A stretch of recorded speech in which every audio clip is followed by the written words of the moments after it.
শোনা যায়।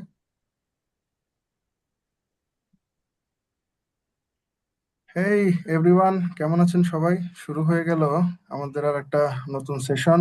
সো কেমন আছেন সবাই? জি আলহামদুলিল্লাহ।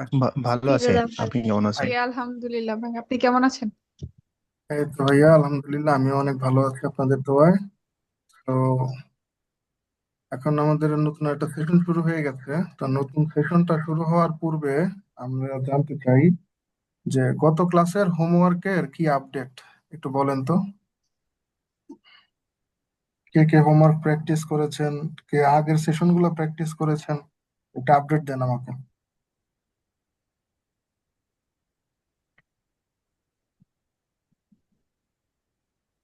কেউ নেই এখানে গত ক্লাসের কোনো জি হোমওয়ার্ক দাদা প্র্যাকটিস? করেছি। গত ক্লাসেরটাও করেছি, তার আগের ক্লাসেরটাও আহ, করার চেষ্টা করেছি, যেহেতু ওইখানে ওই যে আপনি কিস করার যে পার্টটা ছিল, হুম হুম। 100% পারফেকশন আনার জন্য ট্রাই করছি এখনো। তারপর হচ্ছে ক্লাস করে হচ্ছে যেটা সামারি করতে বলেছিলেন, ওইটাতে একটু হুম। ফাঁকিবাজি করে আসছি এতদিন। তো এখন যেহেতু ভালোভাবে করতে চাচ্ছি, টাইম লাগছে আর কি। আচ্ছা। গত ক্লাসের যে আমাদের একটা মক ইন্টারভিউ সেশন ছিল, ওইটা কি জি সবাই দেখেছেন আপনারা? জি দেখে- দেখেছি, ওইটা ব্রেকডাউন করতে বলেছিলেন, হুম। করেছি। আচ্ছা। আচ্ছা, সাবা আপু ব্রেকডাউন করেছে, ঠিক আছে। আর বাকি কেউ করেছেন? আর বাকি জি কয়জন করেছেন বলেন তো। ভাই করেছি। হ্যাঁ হ্যাঁ দাদা, যতটুকু দেখা করেছি। হয়েছে। প্র্যাকটিসও করা হয়েছে হোমওয়ার্ক মোটামুটি, যেহেতু আমার ল্যাকিংসটা ছিল অনেক। তো তো সো মোটামুটি এখনো মনে হয়। ব্রেকডাউন করে আপনারা কি কি ফিগার আউট করতে পেরেছেন? উম কি কি করতে পেরেছি এখন? হুম। অনেক কিছুই তো করেছি এখন। বলা কি শুরু করব? হ্যাঁ অবশ্যই, এখন সেশন চলতেছে না, আচ্ছা আপনারা এখন কন্টিনিউ আচ্ছা, করবেন তো। প্রথমে হচ্ছে কথা বলেছিলেন সুলতানা করিম আপু এবং হচ্ছে মাইনুল আবিদ ভাই। তো সুলতানা করিম আপু ছিলেন ক্লায়েন্ট, আর মাইনুল আবিদ ভাই ছিলেন সেলার। তো প্রথমে গ্রিটিং এর ব্যাপারটা, যেটা আমাদের সুরাইয়া আপু একদম বিগিনিং এ আমাদের হচ্ছে ক্লায়েন্টের সাথে কিভাবে গ্রিটিং করতে হবে, নিজের নামটা বলতে হবে, ওইখানে হচ্ছে আমার কাছে একটু প্রবলেম মনে হয়েছে। উম আর একটু পোলাইট ওয়েতে, মানে একটু রোবোটিক ওয়েতে হয়ে গেছিল আর কি, হিউম্যানয়েড ওয়েতে করতে হতো। আর হচ্ছে আহ মাইনুল আবিদ ভাইয়ের কথার মধ্যে অনেক বেশি ওয়ার্ডের রিপিটেশন ছিল। উম কিছু ওয়ার্ডের বারবার পুনরাবৃত্তি হচ্ছিল, মনে মনে হচ্ছিল যে একই টাইপের কথা বারবার বলছেন। আর হচ্ছে যেহেতু এখানে একটা মক প্র্যাকটিসও ছিল গতকালকে, তো যখন আলাদা আলাদা নিশের, সাপোজ আমি যদি কোনো এখানে মেবি মানিল আবিদ ভাই সম্ভবত blog writing, AI blog writing করছিল, মানে নিশ নিয়ে কাজ করতেন। তো সুলতানা করিম আপুর জাস্ট 30 সেকেন্ডের মধ্যে একটা আইডিয়া নেওয়া দরকার ছিল যে মানিল আবিদ ভাইয়ের কাছে কি টাইপের ক্লায়েন্টরা আসে, মানে কি টাইপের কাজ তার হয়। যদি মানে আমি যদি থাকতাম তাহলে আমি বলতাম যে কি টাইপের ক্লায়েন্ট ওনার কাছে আসে, বা অ্যাকচুয়ালি ওনার কাজটা কি, বা কি ধরনের কাজগুলো ওনাকে করতে বলে। কারণ যেহেতু ক্লায়েন্টের রোল প্লে করতে হচ্ছে, আমি যদি নাই জানি যে আসলে আমার মানে এআই ব্লগ কন্টেন্ট রাইটারদের কাছে কারা যায়, কেন যায়, তাহলে তো আমি আসলে প্রশ্ন করতে পারবো না এভাবে। তো 30 সেকেন্ডের মধ্যে ওনার কিছু বেসিক নলেজ নেওয়া উচিত ছিল, তাহলে কনভারসেশনটা আরেকটু সুন্দর হতো বা আরেকটু ইয়াতে যেত। উম, আর মাইনুল আবিদ ভাইয়ের পক্ষ থেকে অনেক লম্বা লম্বা সেন্টেন্স উনি বলছিলেন, যেগুলো আসলে খুব শর্টে বললে ভালো হয়। তখন দেখা যাবে কি ক্লায়েন্ট হয়তো বা একটা লাইন বলতেছে, তার উত্তরে সেলার এতগুলা লাইন বলতেছে, একটা একটা একটা মানে মানে ডিস্ট্রাকশন বা বোরিং একটা কনভারসেশনের মতো তৈরি হয়ে যায়। তো এগুলা ছিল ওই যে আপনি যেটা বললেন, কথা সিম্পল রাখতে হবে, বেশি কথা বলা যাবে না। তো এটা ছিল হচ্ছে প্রথম যে পেয়ার মক সেশনে ছিল তাদের এভলিউশন। আর পরেরটা বলবো। আচ্ছা ঠিক আছে আপু, সমস্যা নাই, আমি বুঝতে পেরেছি যে আপনি এটা দিয়ে ব্রেকডাউন করার চেষ্টা করেছেন আপনার মতো করে। ঠিক আছে, জি। সমস্যা নেই। আচ্ছা, আর আরেকজন বলেন তো, যে তো ওনারা কি ফাইন্ড আউট করতে পারছেন?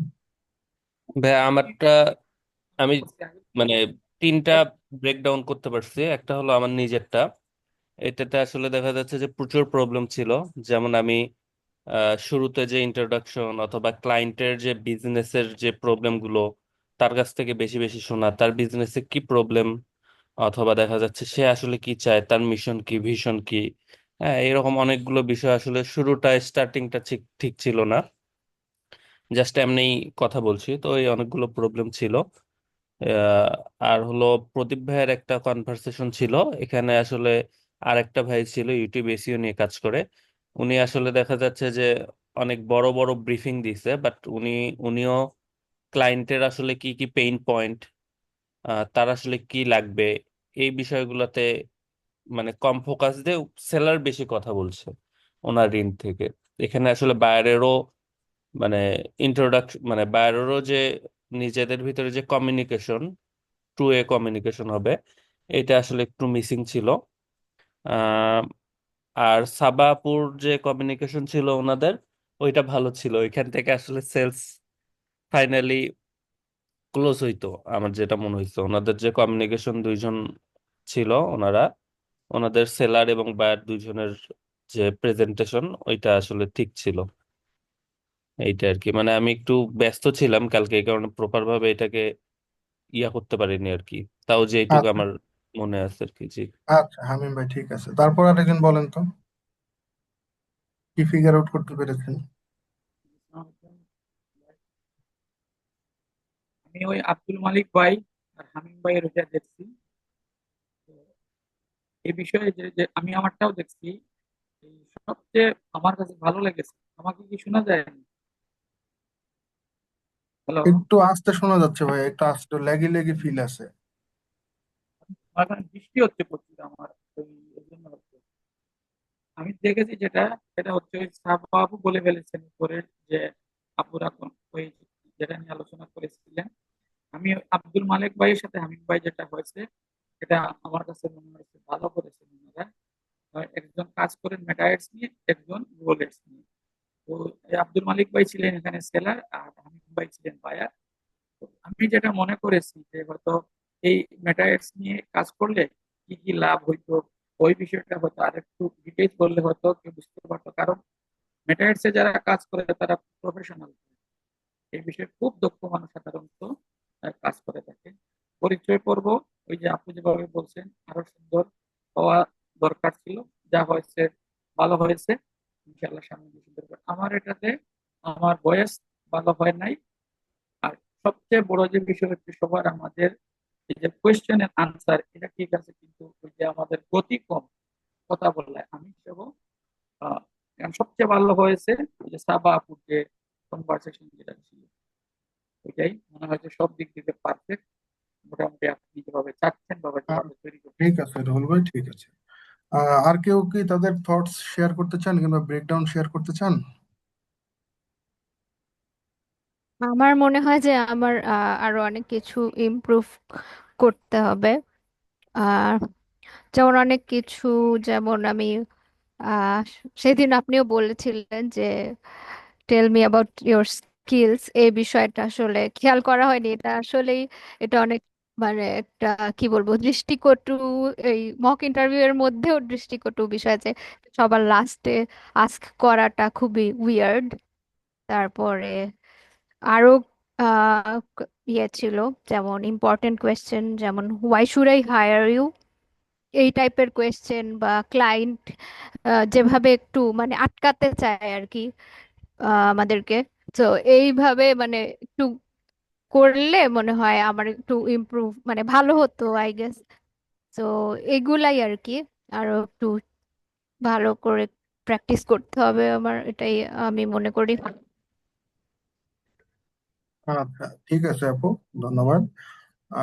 আর গত সেশনে যারা মানে গত সেশনের হোমওয়ার্ক যারা কমপ্লিট করতে পারেন না, তাদেরকে বলা হয়েছিল আগের সেশনটা দেখার জন্য, তাই না? তা ওনাদের কি অবস্থা একটু শুনি।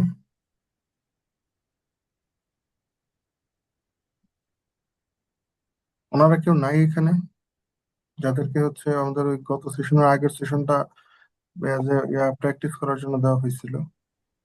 হ্যাঁ জি দাদা, ভাই, আমার তো আমি সমস্যা ছিল, গত তো ক্লাস আমি ক্লাসগুলো লাস্ট আসলে ক্লাস আমি আচ্ছা, দেখছি আবার। একে একে বলেন, একে একে বলেন আপনারা। আমি তাহলে বলি, সেটা হচ্ছে আমি লাস্ট ক্লাসের আগের ক্লাস আমি ছিলাম না। তো মানে কি লাস্ট মোমেন্টে আসছিলাম। তো আমি ক্লাসটা দেখেছি এবং হচ্ছে টিচ করার চেষ্টা করেছি, এবং আজকেও কিছুটা প্র্যাকটিস করার চেষ্টা করেছি, এবং সর্বদাই টিচ করার আহ, ওই অনুযায়ী আমি হচ্ছে পরিচালনা করার চেষ্টা করছি। ঠিক আছে ভাইয়া, ধন্যবাদ। আচ্ছা, আরেকজন জানি কি বলতেছিলেন? হ্যাঁ দাদা, আমি আমি তো ইংলিশে ওখানে গিয়ে একদম ইয়ে করে ফেলছিলাম। তো ওই আমি ক্লাসটা দেখছি, আবার স্যারের যে রেকর্ড ক্লাসগুলো ওটা আবার নিজে ট্রান্সলেট করে খাতায় লিখে লিখে আর কি এভাবে প্র্যাকটিস করা হয়েছে।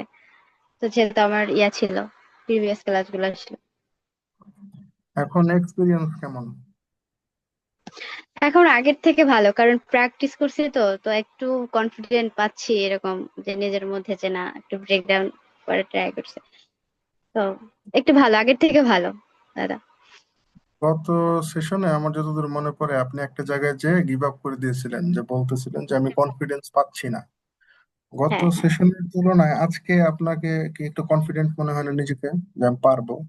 হ্যাঁ, নিজের কাছেও মানে ধরে ধরে নিজের মতো আসলে আমি যেভাবে পারছি নিজের মতো আর কি, বাংলা স্যারের বলা বাংলাটাকে ট্রান্সলেট করছি। তো আমার কাছে এখন একটু কনফিডেন্ট এবং ইজি লাগতেছে আসলে। হয়তো আমার একটু সময় লাগবে আর একটু, বাট এখন আগের থেকে বেটার লাগতেছে আসলে।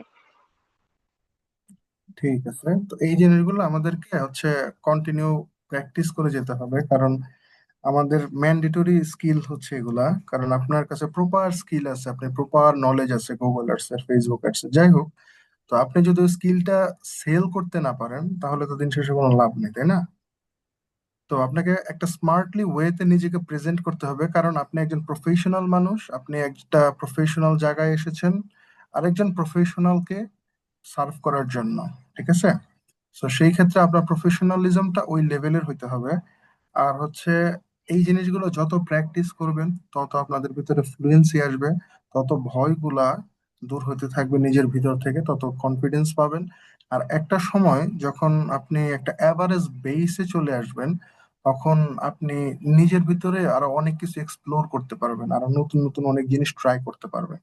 বাট দেখলে দাদা। এইটা শুরু এইটা শুরু করার জন্য আপনাকে হচ্ছে ট্রাই করতে হবে, অ্যাটলিস্ট শুরু করতে হবে আপনাকে, ভালো করে পরিশ্রম দিতে হবে। এটার পিছনে আপনাকে ট্রাই এগেইন এন্ড এগেইন চালিয়ে যেতে হবে। আর একটা সময় গিয়ে দেখবেন যে আপনি নিজের ভিতর থেকে নিজে একটা কনফিডেন্স পাচ্ছেন যে না, এখন হয়তো আমি পারবো। ঠিক আছে? টু বি এই হচ্ছে অনেস্ট বিষয়। দাদা, যে আমার মানে ওই দিনের পরে ওই ইটার পরে আমার মাথায় ঘুরতেছিল যে আমি বারবার এইটাই, যে ইংলিশ প্র্যাকটিস প্র্যাকটিস বা বলা নিজে নিজে বলা। তো আমার এই যে মানে গত যে দিনটা গেল, আমার সারাক্ষণ এইটাই মনে হয়েছে। তো আমি এইটা আসলেই অনেক একটা জোরিয়া নিয়ে আমি কনফিডেন্ট নিয়ে যে পারতে হবে বা কিছু এভাবে ট্রাই করছি আপনার আপনার ইয়া অনুযায়ী। আর এজন্য আপনাকে অনেক থ্যাংক ইউ দাদা, যে না হলে এরকম হইতো না, এরকম একটা সেশনে এসে না হলে দেখা যায় অনেক ল্যাকিং জিনিসটা থেকে যেত, বা কোনো না কোনো ভাবে সেই কনফিডেন্ট জায়গাটা তৈরি করাটা। তো বিষয়টাকে ওই যে আমি প্রথম ক্লাসে কভার করেছিলাম যে আপনারা হচ্ছে ইংরেজিটাকে একটা ভাষা হিসেবে নেবেন, নট এ স্কিল। কারণ স্কিল হিসেবে আপনারা ক্লাস ওয়ান থেকে অনার্স মাস্টার্স পর্যন্ত করে আসছেন ইংরেজি। তো তারপরেও কোথাও না কোথাও ওটা ল্যাকিং রয়েই গেছে। তো এখন একটু ভাষা হিসেবে নিয়ে ট্রাই করে দেখেন যে ভাষা কিভাবে বলা হয়। আমি মনে হয় হিন্দি ভাষা দিয়ে মনে হয় উদাহরণ আচ্ছা, দিয়েছিলাম। ল্যাকিংস এর কথা বাদ, মানুষ এত কম কেন? এখন এটা আরে আমি কি সুরাই বলবো? আপু নাকি? মানুষ এত আপু কম কেমন কেন? আছেন? মানুষ তো আপু অনেকদিন ধরে মানুষ এরকম। কম, মানুষ কম আচ্ছা, কম হওয়ার কারণ আমি দাঁড়ান। বলে দিই। হুম,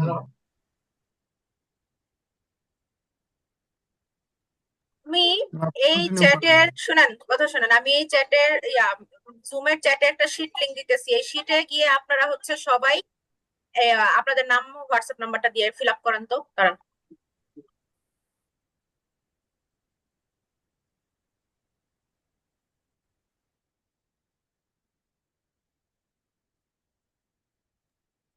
হ্যালো। আচ্ছা প্রদীপ দা, দাদা। আপনি একটা কাজ করেন, একটু ইয়াটা পজ করে দেন, হ্যাঁ, রেকর্ডিংটা পজ করে দেন, আমাদের হয়তো একটু টাইম লাগবে। না না, ক্লাস চলুক, ক্লাস চলুক। এটা জাস্ট আমি একটু জানাইলাম আর কি। বের করে দিব, ও সবগুলো বের করবো, এগুলো রেখে আমার কোনো লাভ নাই। ঠিক ইনঅ্যাক্টিভ আছে। মানুষ রেখে আমার কোনো লাভ নেই। আচ্ছা ঠিক আছে, সমস্যা নেই। তাহলে সুরাই আপু আপনি ওইটা করতে থাকেন, আমি হচ্ছে দিয়ে কন্টিনিউ করি, কেমন? হ্যাঁ, আপনি কন্টিনিউ করেন, সমস্যা নেই। সো যেটা বলতেছিলাম যে আপনি এখন যেহেতু ওই ফিল্ম দেখার মাধ্যমে, তারপরে হচ্ছে গান শুনে, পডকাস্ট দেখে, ওয়েব সিরিজ দেখে আপনি যেহেতু হিন্দি ভাষাটা নিজের ভিতরে অ্যাডাপ্ট করতে পারছেন, তো আমার বিশ্বাস আপনি যদি এই সেম এফোর্টটা আপনার ইংরেজির উপরে দেন, আমার বিশ্বাস আপনি ওভারকাম করে আসতে পারবেন। আর তার মধ্যে আমি হয়তো আপনাকে কিছু নির্দিষ্ট কিছু স্কোপ দেখিয়ে দিয়েছিলাম, যে আপনি যে সেক্টরে কাজ করেন ওই সেক্টর রিলেটেড সবকিছু দেখার জন্য। এটা আপনার খুব হেল্প হবে, এটা আমি বিশ্বাস করি। আমি আপনার দাদা সাথে এটা প্র্যাকটিস একটু করতাম। ইন্টারাপ্ট করি। হুম দাদা ওই হুম। এই ক্ষেত্রে ওই যে ওই ভাষাটা বুঝতে একটু সমস্যা হচ্ছে, তার মানে ওই যে নেটিভ স্পিকার যারা ওদের হচ্ছে ওই ভাষাটা হিয়ারিংটা সমস্যা ফিল করছে আর কি খুব। তার মানে ওদের কথা তার মানে অনেকক্ষণ থামায়ও বোঝা যাচ্ছে না, বুঝতে পারছি না কিছু কিছু শব্দ আর কি।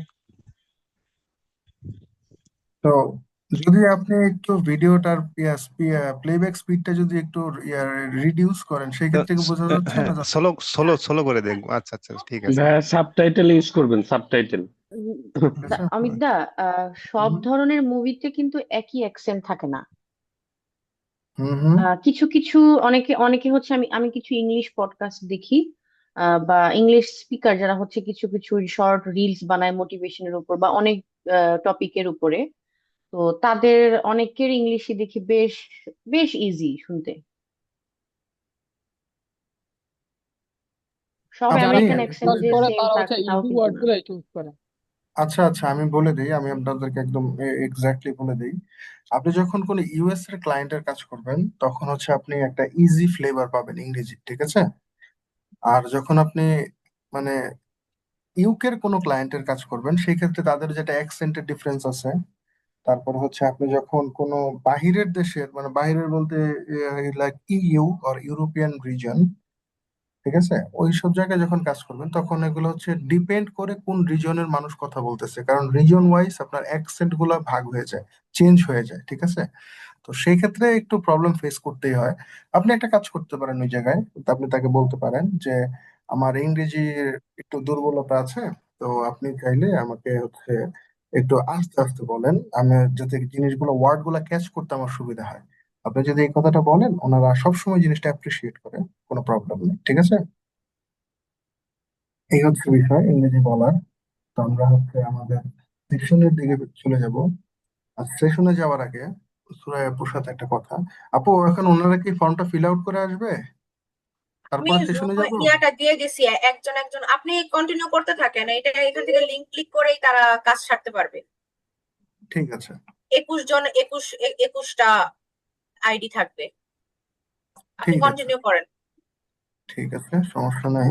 আমি হচ্ছে আর হ্যাঁ, আপনারা একজন একজন করে এই ফিল আপ করা শুরু করেন। ক্লাস থাকতে থাকতে সবগুলো আর বের করবো, তাইলে নাকি। আমি হচ্ছে এই উইন্ডোটা যদি শেয়ার করে দেই, আজকের আমাদের যে পয়েন্টগুলা কভার করার কথা, সেই পয়েন্টগুলো আমি এখানে লিখে রেখেছি। গত সেশনে আমরা হচ্ছে একটা মক নিয়েছিলাম। ওই মকের ভিতরে আমরা বিভিন্ন ধরনের ইংরেজি বলার, বেসিক কমিউনিকেশন করার একটা প্র্যাকটিস করেছিলাম, যাতে আমাদের ভিতর থেকে অ্যাটলিস্ট ওই ভয়টা, ওই জড়তাটা, তারপরে কথা বলার যে মানে আমাদের ভিতরে যে ধরনের সমস্যাগুলো কাজ করে, ওই সমস্যাগুলো যাতে একটু একটু করে আমাদেরকে দূর করতে পারি, সেই জন্য। তো আজকে আমি একটা ক্লায়েন্ট ইন্টারভিউ সিমুলেশনের একটা প্রসেস বানানোর চেষ্টা করেছি। এখানে অনেক কিছু মিসিং আছে, বাট একটা আইডিয়া, একটা ফ্লেভার, যে ফ্লেভারটা দিয়ে আপনি স্টার্ট করতে পারেন।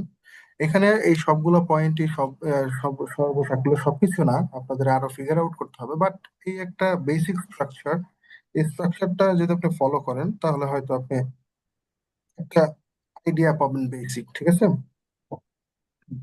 তো প্রথম কথা হচ্ছে, আপনি যখন একটা ক্লায়েন্টের সাথে ইন্টারভিউতে যাবেন, সেখানে গিয়ে প্রথম আপনার যে কাজটা সেটা হচ্ছে যে গ্রিটিংস এর একটা ব্যাপার থাকে, ঠিক আছে?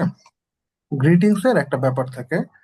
তো ওই ব্যাপারটা হচ্ছে যেমন আমরা যখন ধরেন আমরা যখন বাংলাদেশিরা একজনের সাথে আরেকজন দেখা করি তখন কি করি, একটা সালাম দেই, সুন্দর করে একটা সালাম দেই যে আসসালামু আলাইকুম ভাইয়া কেমন আছেন, তাই না?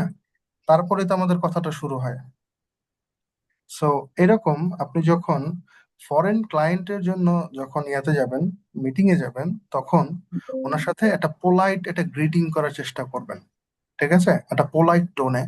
সেটা হতে পারে যে হেই ফ্রেন্ড, কিংবা হেই মেট, কিংবা হেই স্যার, কিংবা hey brother, how are you, how is the day going, so are you busy right now, do you have so many work schedule today or no.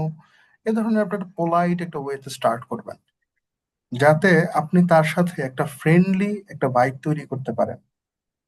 Friendly vibe, আবার শুনেন ভালো করে, friendly vibe, not একদম casual, তা কিন্তু একটা friendly vibe, যাতে আপনার এন্ডে এবং আপনার ক্লায়েন্ট এন্ডে ব্রেইনের একটা কানেকশন হয় যে এই লোকটা আমার সাথে ফ্রেন্ডলি কথা বলতেছে, তার সাথে আমি ইন্টারেক্ট আরেকটু করি, ঠিক আছে? এটা হচ্ছে আপনার একদম একটা পোলাইট গ্রিটিং এর একটা স্ট্রাকচার। আপনারা এটা নিয়ে আরো স্টাডি করতে পারেন, আরো ফিগার আউট করতে পারেন যে আরো পোলাইটলি কিভাবে দেওয়া যায়। আমি হচ্ছে একদম রেডিমেড বলে দিলাম কিছু জিনিস, আপনারা এটা অবশ্যই স্টাডি করবেন। এরপরে আছে যেখানে, যেহেতু এগুলো এখানে অর্গানাইজড ওয়েতে নাই, আমি একটা একটা করে র্যান্ডম কভার করি, সমস্যা নেই। Explaining your experience with recently I work with examples, এই জিনিসটা আপনার খুব হেল্প করে, আপনাকে একটা ক্লায়েন্টের একটা জব উইন করার জন্য খুব হেল্প করে, ঠিক আছে?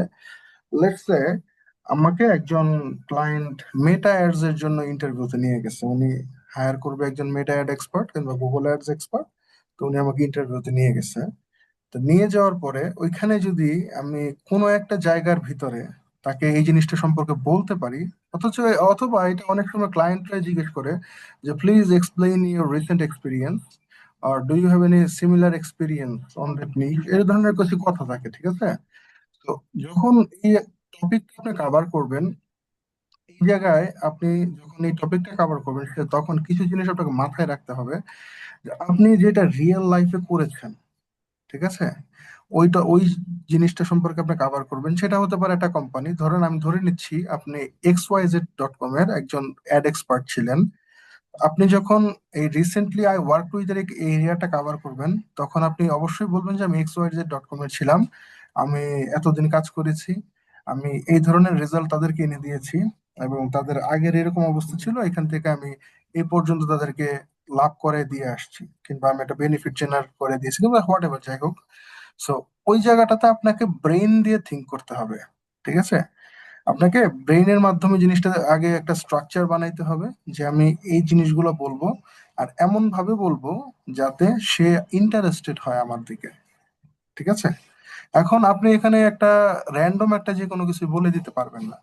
যেমন ধরেন আপনি একটা জায়গায় একটা কোম্পানিতে কাজ করেছেন, সেখানে আপনি হয়তো ডেইলি বাজেট স্পেন্ড করেছেন $20 পার ডে, বাট আপনি ক্লায়েন্টের সামনে যে বলতেছেন আপনি $300 স্পেন্ড করেছেন। এটা রেলিভেন্ট না ভাই, এটা রেলিভেন্সি না, কারণ এটা আপনার ট্রাস্ট গেইন করতে সাহায্য করবে না, কারণ আপনার প্রোফাইল এখন নিউ একদম, আপনার প্রোফাইলে এরকম কোনো হেভি কোনো জিনিস নাই। তখন যদি আপনি বলেন যে আপনি $300 $400 স্পেন্ড করেছেন, তো এইটা একটা গিমিকি গিমিকি একটা ফ্লেভার দেয়, ঠিক আছে?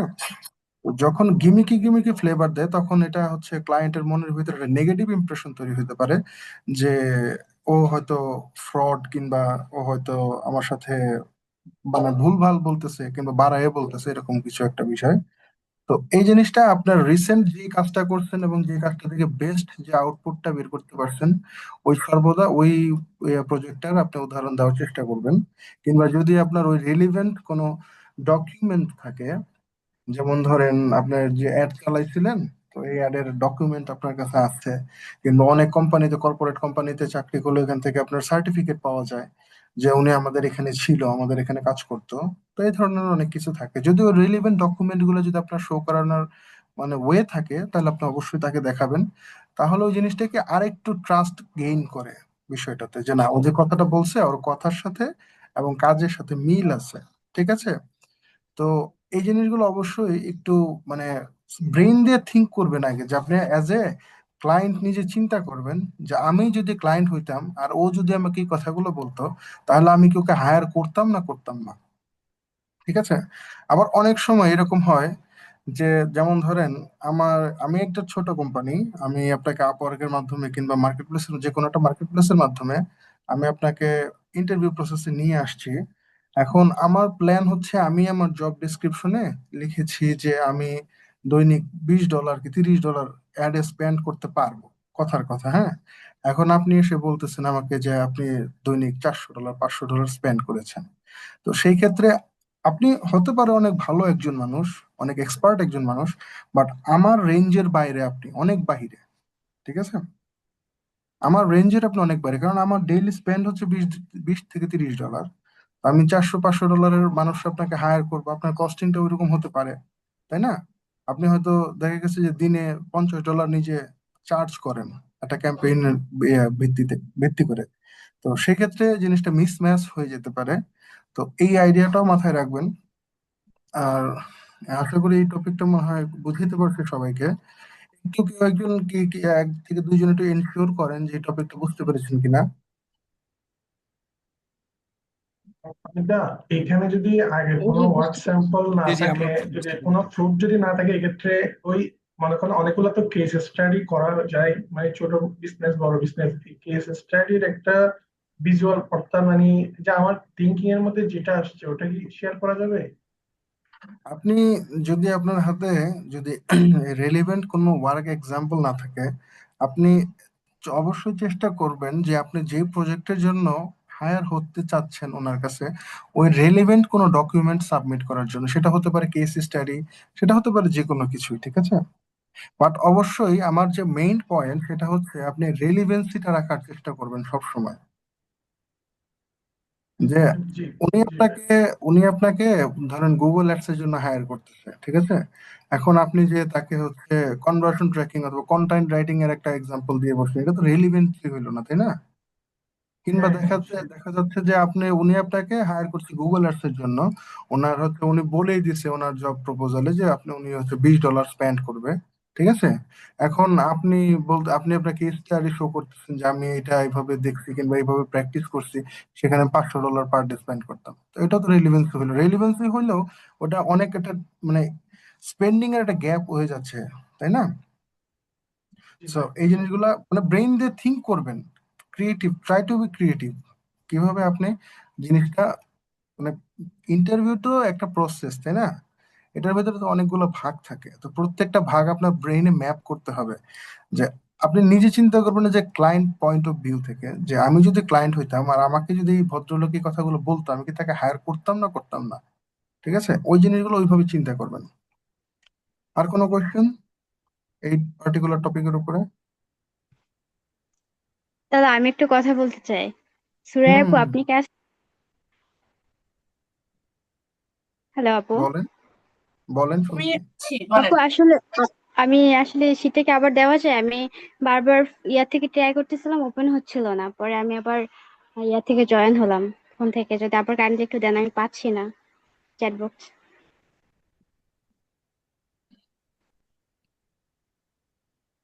আচ্ছা, ঠিক আছে, তাহলে ওটা উনি দেখতে থাকুক। আমার মনে হয় এই বুলেট পয়েন্টের ভিতরে আর কারো কোনো প্রশ্ন মনে হয় নাই। তাহলে আমরা নেক্সট আর একটা বুলেট পয়েন্ট কভার করি।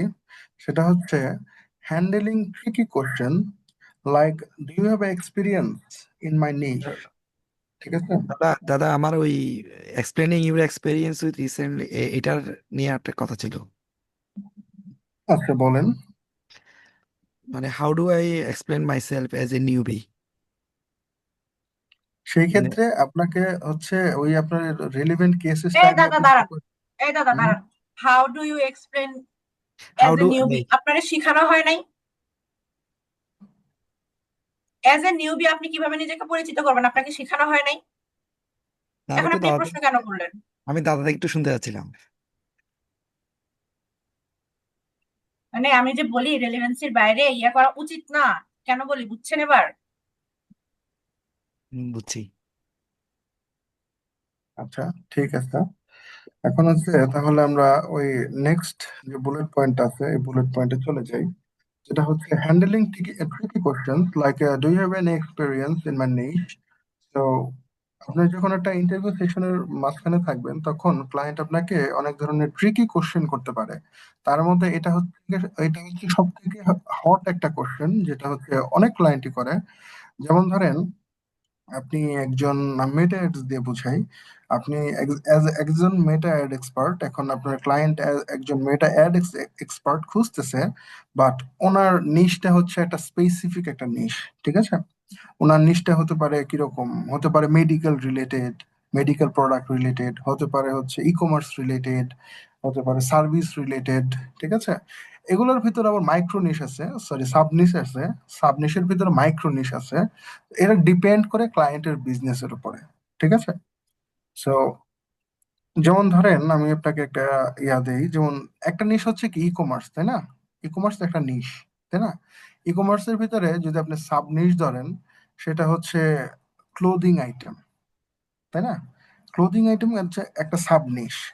সাব নিশের ভিতরে আপনি যদি মাইক্রো নিশ ধরেন, যেমন ধরেন আমি হচ্ছে শুধুমাত্র ছেলেদের টি শার্ট বিক্রি করি, এটা কিন্তু একটা মাইক্রো নিশে চলে গেছে।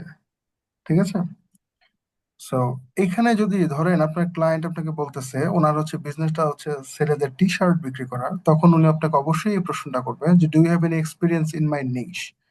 তখন যদি আপনার এক্সপিরিয়েন্স থাকে ওই এক্সাক্ট নিশে, তাহলে আপনি এটা অবশ্যই তো তার সামনে স্বীকার করবেন যে হ্যাঁ আমি এই নিশে কাজ করেছি, এবং এই নিশে আমার এই এই রেজাল্ট আমি নিয়ে এসেছি, এই নিশটা আমি এভাবে, মানে এটা আপনার মতো করে আপনি তখন অ্যাডাপ্ট করে নেবেন বিষয়টা আপনার রেলিভেন্সির ভিতরে যদি পড়ে।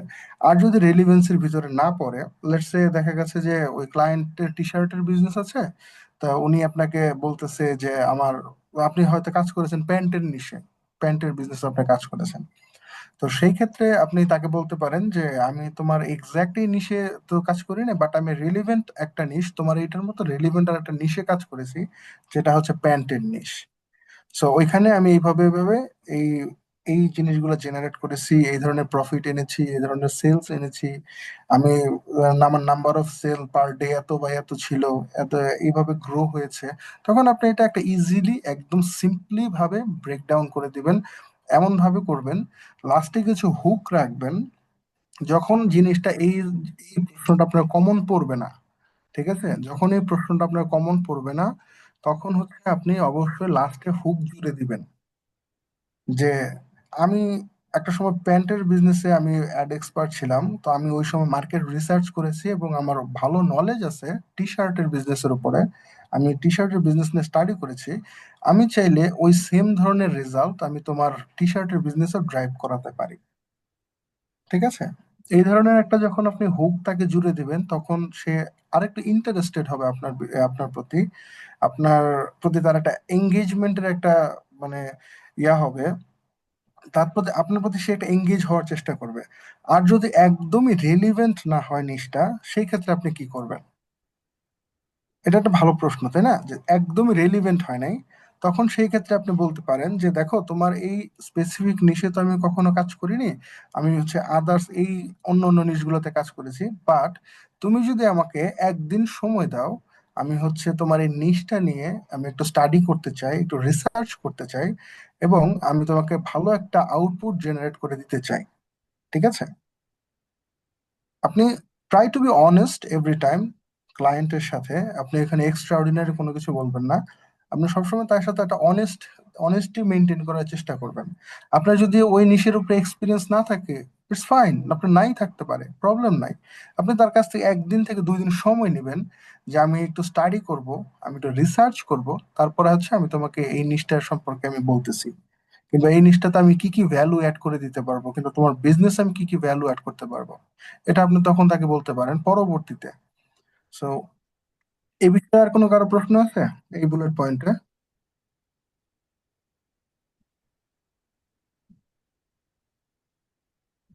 হ্যালো? না, আচ্ছা, প্রশ্নটা ছিল না সেটা আপনি লাস্টে করে ফেলবেন, উত্তর আচ্ছা, দিয়ে দিচ্ছি। ঠিক ঠিক আছে। তারপরে যে পয়েন্ট আমরা কভার করব সেটা হচ্ছে how to say I don't know in a confident way. এখন আপনাকে ক্লায়েন্ট এমন একটা প্রশ্ন করে বসছে, যে এই প্রশ্নটা আপনার একদম কমন পড়ে নাই, কিংবা ওই সম্পর্কে আপনি জানেন না। ঠিক আছে? এখন এইটাকে আপনি কনফিডেন্ট ওয়েতে কিভাবে না করতে পারেন? যেমন ধরেন আমি একটা রিয়েল কেস একটা উদাহরণ দিই। সেটা হচ্ছে ধরেন আপনি গুগল এর জন্য ইন্টারভিউ দিতে গিয়েছেন। ঠিক আছে? সো এখন গুগল এর জন্য যখন আপনি ইন্টারভিউ দিতে গিয়েছেন, তো ইন্টারভিউর একটা প্রসেসের মধ্য দিয়ে যাচ্ছেন, তখন ক্লায়েন্ট হুট করে একটা প্রশ্ন করে বসলো আপনাকে যে তুমি কি কনভার্সন ট্র্যাকিং সম্পর্কে কিছু জানো কিনা, কিংবা কনভার্সন ট্র্যাকিং তুমি কি আমাকে করে দিতে পারবে কিনা। ঠিক আছে? সো ধরেন ওই প্রশ্নটা আপনার একদমই কমন পড়ে নাই, তখন আপনি ওই সিচুয়েশনটা কিভাবে হ্যান্ডেল করবেন? প্রথমত মনে রাখবেন, আপনি একজন টেকনিক্যাল মানুষ, আপনি একজন এক্সপার্ট মানুষ। আপনাকে যে কোনো ধরনের সিচুয়েশন কুইকলি হ্যান্ডেল করার ক্ষমতা থাকতে পারতে হবে আপনার ভিতরে। সো এই ধরনের সিচুয়েশনে যখন পড়বেন, তখন সব থেকে বেস্ট ওয়ে যেটা, সেটা হচ্ছে আপনি আপনার সত্যিকারের সত্যটা স্বীকার করে নেবেন। যে বলবেন যে আমি এটা সম্পর্কে I am not aware of this, so please give me some time. তখন আপনি তার কাছ থেকে 1 থেকে 2 দিনের সময় নেবেন, যে please give me some time to figure this out and I will let you know. তার মানে কি, আপনি তার কাছ থেকে 1 থেকে 2 দিনের সময় নেবেন, যে আমাকে একটু সময় দাও, আমি এই স্পেসিফিক জিনিসটার উপরে আমি রিসার্চ করি, আমি একটু স্টাডি করি। স্টাডি করার পরে আমি তোমাকে জানাচ্ছি যে এটা আমি ডেলিভার করতে পারবো না পারবো না। কিংবা আমি যদি ডেলিভার করতে নাও পারি, I will get the job ডান। আমি তোমাকে সামহাও এটা আমি ডেলিভার করে, মানে আমি সামহাও জিনিসটা ম্যানেজ করে দিতে পারবো। ঠিক আছে? কারণ আপনি গিয়েছেন ওই জায়গায় গুগল অ্যাডস এর সার্ভিস দেওয়ার জন্য, বাট আপনাকে কনভার্সন ট্র্যাকিং এর একটা ট্র্যাকে নিয়ে যাওয়া হয়েছে। আপনার কমন নাই পড়তে পারে, অথবা আপনি গুগল অ্যাডস এর ভিতরে এমন একটা কিছু আপনার কাছে চেয়ে বসছে যেটা আপনি হয়তো এখনো কভার করতে পারেননি। না, হতেই পারে এটা, তাই না? সেই ক্ষেত্রে আপনি যখন যত ট্রান্সপারেন্ট থাকবেন, যত অনেস্ট থাকবেন, এবং তাকে যত এঙ্গেজিং অ্যান্সার করতে পারবেন, তত আপনার জিনিসটা সিম্পল থাকবে, তত আপনার জিনিসটা জেনুইন থাকবে, আর তত জিনিসটা এঙ্গেজ থাকবে ক্লায়েন্টের সাথে। ঠিক আছে? সো আপনি চাইলে এখানে মাল্টিপল হ্যাক ইউজ করতে পারেন, বাট আমি চাইবো এই স্পেসিফিক যে জিনিসটা আছে এটা আপনারা নিজেরা ব্রেনস্টর্ম করেন, এবং ব্রেনস্টর্ম করে আপনারা নিজেরা ফিগার আউট করেন যে এখানে আমি আর কি কি ভালো ওয়েতে না বলতে পারি। আমি হয়তো 1 থেকে 2টা ওয়ে বলে দিয়েছি। তো এইটা আপনারা প্র্যাকটিস করবেন। আর এই প্র্যাকটিসটা আমরা এখন এটা পরে নিব, আমাদের এই টপিক গুলো যখন কভার হয়ে যাবে তারপরে। এখন আসছে যে advance client communication and closing deal. এখানে হচ্ছে আপনি প্রফেশনাল মেসেজ গুলো কিভাবে লিখবেন। ঠিক আছে? বা প্রফেশনাল ইমেল অথবা চ্যাট করবেন কিভাবে। আপনি এখান থেকে আপওয়ার্কটা আমি হয়তো কেটে দিই। ঠিক আছে? আপনি এখানে প্রফেশনালি কিভাবে মেসেজ করবেন ইমেইলে অথবা চ্যাটে। তো আমি হয়তো আজকে সেশন শুরু হওয়ার আগে আপনাদেরকে একটা সিনারিও দেখাইছিলাম, যে সিনারিওতে আমি আপনাদেরকে সময় দিয়েছিলাম যে অ্যান্সার করার জন্য। তো আপনারা অনেকে অনেক ধরনের অ্যান্সার করেছেন, আর লাস্ট টাইম একটা অ্যান্সার দেখিয়েছিলাম। তো যাই হোক, এখন যখন আপনি ক্লায়েন্টের প্রফেশনাল মেসেজ করবেন ক্লায়েন্টের সাথে, তখন আপনার ওই আগের প্রিভিয়াস নলেজ গুলা কাজে লাগাইতে হবে, যেটা হচ্ছে সবকিছু সিম্পল রাখা, প্লাস হচ্ছে সবকিছু জেনুইন রাখা, একদম শর্ট রাখা।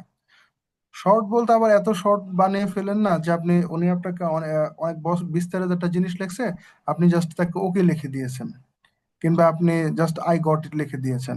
এরকম না, আপনি এটা নিজের ব্রেইন ইউজ করে লিখবেন, যে এই জিনিসটা কত সুন্দরভাবে লেখা যায়, কত এঙ্গেজিং ভাবে লেখা যায়। অবশ্যই মেসেজ লেখার সময় একটা পজিটিভ ভাইব আপনার ভিতরে থাকতে হবে, এবং উনি যে মেসেজটা করেছে মেসেজটা সবার প্রথম আপনাকে বুঝতে হবে যে উনি আপনাকে কি বলেছে। আপনি তারপরে আপনার ব্রেইনের ভিতরে এটা ক্যালকুলেট করবেন যে এটার সব থেকে বেস্ট অ্যান্সারটা কি হইতে পারে, সব থেকে এঙ্গেজ অ্যান্সারটা কি হইতে পারে। তারপরে আপনি হচ্ছে মেসেজটা লিখবেন। অবশ্যই সেটা সিম্পল ওয়ার্ডে লিখবেন। যদি আপনি ক্লায়েন্টের জন্য লেখেন, অবশ্যই সিম্পল ওয়ার্ডে লিখবেন। আপনি যত সিম্পলি জিনিসটা কভার করতে পারবেন, তত জিনিসটা মানে একদম সিম্পলি থাকবে আর কি, ইজি থাকবে আপনাদের দুইজনের এন্ডে। তারপরে হচ্ছে আপনি অবশ্যই শর্ট রাখার চেষ্টা করবেন, but short but engaging, client engaging. ঠিক আছে? সো এই জিনিসগুলো প্র্যাকটিস করতে হবে। এই মেসেজ রাইটিং, মেসেজ রাইটিং এর ক্ষেত্রে, তবে এটার আমি একটা হ্যাক দিয়ে দিব, দেখাই দিব, সমস্যা নাই। তারপরে হচ্ছে আচ্ছা, তারপরে how to ask for a project detail clearly without sounding confused. এখানে আপনাদের একটা পয়েন্ট আছে যেটা খুব ইন্টারেস্টিং একটা পয়েন্ট, এই পয়েন্টে অনেকে অনেক কিছু মিস আউট করে যায়। আপনি যখন একজন ক্লায়েন্টের সাথে কাজ করবেন তখন সব থেকে বেস্ট ওয়ে হচ্ছে একদম সবকিছু ইন ডিটেইলে জেনে নেওয়া। এটা হতে পারে ফরেন ক্লায়েন্ট, হতে পারে লোকাল ক্লায়েন্ট, হতে পারে কর্পোরেট ক্লায়েন্ট। আপনি যত ইন ডিটেইলে প্রজেক্টের ব্রিফিং নিতে পারবেন, ইন ডিটেইলে সবকিছু জানতে পারবেন, তত আপনার জন্য এই প্রজেক্টটা ডেলিভারি দিতে তত সুবিধা হবে। আপনি তত ক্লিয়ার থাকবেন যে আমার স্পেসিফিক এই কাজগুলোই করতে হবে। ঠিক আছে? সো এইখানে গিয়ে একটা প্রবলেম হয় এরকম যে, ধরেন আমি আপওয়ার্ক দিয়ে বুঝাই। আপওয়ার্কে আপনি একটা জব প্রপোজাল পেয়েছিলেন, ওই জব প্রপোজালে আপনি একটা বিড করেছেন। ঠিক আছে? বিড করার পরে ক্লায়েন্ট আপনাকে মেসেজে এনেছে, তো ক্লায়েন্টের সাথে আপনি মেসেজে কথা বলতেছেন। তখন আপনি ক্লায়েন্টকে উল্টাপাল্টা ভাবে প্রজেক্টের ডিটেলস জানতে চাচ্ছেন। ঠিক আছে? মানে কোনো স্ট্রাকচার্ড ওয়েতে না, উল্টা পাল্টা ভাবে আপনি জানতে চাচ্ছেন। যেমন ধরেন, আমি এটা হচ্ছে ওয়েব অ্যানালিটিক্স দিয়ে একটা উদাহরণ দেই। ধরেন আমার একটা ওয়ার্ডপ্রেস ওয়েবসাইট আছে, ওই ওয়ার্ডপ্রেস ওয়েবসাইটে আমি হচ্ছে কনভার্সন ট্র্যাকিং করাবো, স্ট্যান্ডার্ড কনভার্সন ট্র্যাকিং। এটা হচ্ছে আমার সার্ভার সাইড সহ আমি করাবো। ঠিক আছে? এটা হচ্ছে সিনারিও। এখন আপনি ক্লায়েন্টকে গিয়ে বলতেছেন যে তুমি কনভার্সন ট্র্যাকিং করাবো ব্রাউজার সাইড না সার্ভার সাইড। ঠিক আছে? এটা কি এটা কি একটা মানে বেস্ট একটা হইলো, প্রশ্ন হইলো? বলেন তো, যে কেউ একজন বলেন যার ওয়েব অ্যানালিটিক্স সম্পর্কে ধারণা আছে। এটা হবে না। উনি বলেই দিছে উনি কনভার্সন ট্র্যাকিং করাবে। এখন উনি যদি না বলতো তাহলে হচ্ছে আপনি এটা জিজ্ঞেস করতে পারতেন, তাই না? সো এই জিনিসগুলো যত ডিটেইলি আপনি কথা বলতে পারেন, একদম প্রথম থেকে শুরু করবেন। আপনি যখন একটা জব প্রপোজালটা দেখবেন কিংবা আগে যখন আপনি ক্লায়েন্টের রিকোয়ারমেন্ট গুলো শুনবেন যে ক্লায়েন্টের এই রিকোয়ারমেন্ট গুলো লাগবে, তখন আপনি এই জিনিসটা একদম সম্পূর্ণ ভালো করে পড়বেন, বুঝবেন এবং মাথার ভিতরে টেপ বানাইতে থাকবেন। আমি এটা হচ্ছে ডিলিট করে দিই, সমস্যা নাই।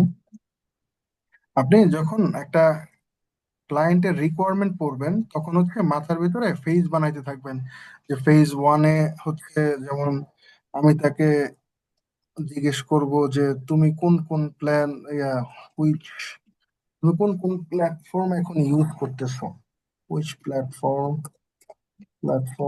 আর ইউ ইউজিং নাও। ঠিক আছে? আমি এটা কনভার্সন ট্র্যাকিং এর থেকে পয়েন্ট অফ ভিউ থেকে বলতেছি। তারপরে যদি 2 নাম্বার ধরি, 2 নাম্বার হচ্ছে যে are you using partner integration, are you using partner integration. ঠিক আছে? আর ইউজিং পার্টনার ইন্টিগ্রেশন। তারপর আপনি এরকমটা বলতে পারেন যে যদি সে তারপরে যে প্রশ্নগুলো করবেন এটা হচ্ছে আপনার আর ডিপেন্ড ইউটা করবে। ইউজিংটা লাগা হয়নি। আচ্ছা ঠিক আছে, সরি, খেয়াল করিনি। আর ইউজিং পার্টনার ইন্টিগ্রেশন। তো এখন 3 নাম্বার যে প্রশ্নটা আসবে এটা ডিপেন্ড করবে হচ্ছে আপনার প্রথম প্রশ্নের অ্যান্সারের উপরে। ঠিক আছে? এটা ডিপেন্ড করবে হচ্ছে আপনার প্রথম এই যে 2 নাম্বার প্রশ্নের উপরে। এই 2 নাম্বার প্রশ্নের অ্যান্সার উপর ভিত্তি করে 3 নাম্বার প্রশ্নের অ্যান্সার হবে, আপনি 3 নাম্বার প্রশ্নটা করবেন। এখন যদি সে বলে যে নো, এখন যদি সে বলে যে yes I am using partner integration, ঠিক আছে, এখন আপনি যদি তাকে জিজ্ঞেস করেন যে are you using Google tag manager, এটা কি রেলিভেন্ট হলো? বলেন তো। হলো আমি তো অলরেডি উনি ইউজ পার্টনার ইন্টিগ্রেশন ইউজ করতেছে, এখন আপনি যদি তাকে জিজ্ঞেস করেন যে আপনি কি গুগল ট্যাগ ম্যানেজার ইউজ করতেছেন কিনা, তাহলে কি এটা রেলিভেন্ট হলো? না হলো না। কিংবা উনি যদি পার্টনার ইন্টিগ্রেশন ইউজ করতেছে, ঠিক আছে, সরি আমার এটা ইউজিংটা এইখানে না, এটা আসবে এখানে, সরি। ইউজ পরে আসবে। আচ্ছা, ইউজিং পার্টনার ইন্টিগ্রেশন। সো কিংবা উনি পার্টনার ইন্টিগ্রেশন ইউজ করতেছে যেটা হচ্ছে উনি হচ্ছে মেটা পিক্সেল থেকে ডিরেক্টলি কানেক্ট করে দিচ্ছে ওনার শপিফাই এর সাথে কিংবা ওয়ার্ডপ্রেস এর সাথে। এখন ওনাকে যদি আপনি জিজ্ঞেস করেন যে তুমি কি স্টেপের কন্টেনার ইউজ করতেছো সার্ভার সাইড ট্র্যাকিং এর জন্য, এটা কি কোনো রেলিভেন্ট হইলো? এটা তো রেলিভেন্ট হইলো না। ঠিক আছে? তো আপনি যখন ডিটেলস আলোচনা করবেন তখন হচ্ছে তাকে কনফিউজ বানানো যাবে না। একদম সিম্পলি তার কাছ থেকে আপনি তার ডেটাটা বের করে আনবেন। ঠিক আছে? একদম সিম্পলি। যেমন ধরেন উনি ওয়ার্ডপ্রেসের করতেছে, ওয়ার্ডপ্রেসের কনভার্সন ট্র্যাকিং করানোর জন্য আসছে। আপনি একদম সিম্পলি তাকে জিজ্ঞেস করবেন যে তুমি কোন প্ল্যাটফর্ম ইউজ করতেছো, সে বলবে ওয়ার্ডপ্রেস। তুমি কি পার্টনার ইন্টিগ্রেশন করতেছো? হ্যাঁ, আমি পার্টনার ইন্টিগ্রেশন করতেছি, কিংবা আমি করতেছি না। যখন বলবে না করতেছি না, তখন আপনি হয়তো বলতে পারেন যে তোমার কি কোনো জিটিএম আছে। আপনি তখন ওই স্টেপ বাই স্টেপ সিম্পল ওয়েতে আসতে পারেন। ঠিক আছে? এমন একটা স্ট্রাকচার নিয়ে আপনি নামবেন যেখানে আপনি ক্লায়েন্টকে কনফিউজ বানায় ফেলবেন না, প্লাস নিজেও যাতে কনফিউজ না হয়ে যান। ঠিক আছে? এইটা আপনার শোকেস করে আপনার ক্রিয়েটিভিটি, আপনার প্রফেশনালিজম, আপনার সিম্পলিসিটি। আপনি টেকনিক্যাল পার্সন, আপনার ক্লায়েন্ট তো টেকনিক্যাল পার্সন নাও হইতে পারে, তাই না? আপনি একদম সম্পূর্ণ প্রজেক্টটা ইন ডিটেইলে তার কাছ থেকে বুঝে নেবেন, বাট আপনি ক্লায়েন্টকে কনফিউজড বানাবেন না, নিজেও কনফিউজড হবেন না। ঠিক আছে? এইটা হচ্ছে এই পয়েন্টটা। এই পয়েন্টে কারো কোনো প্রশ্ন আছে?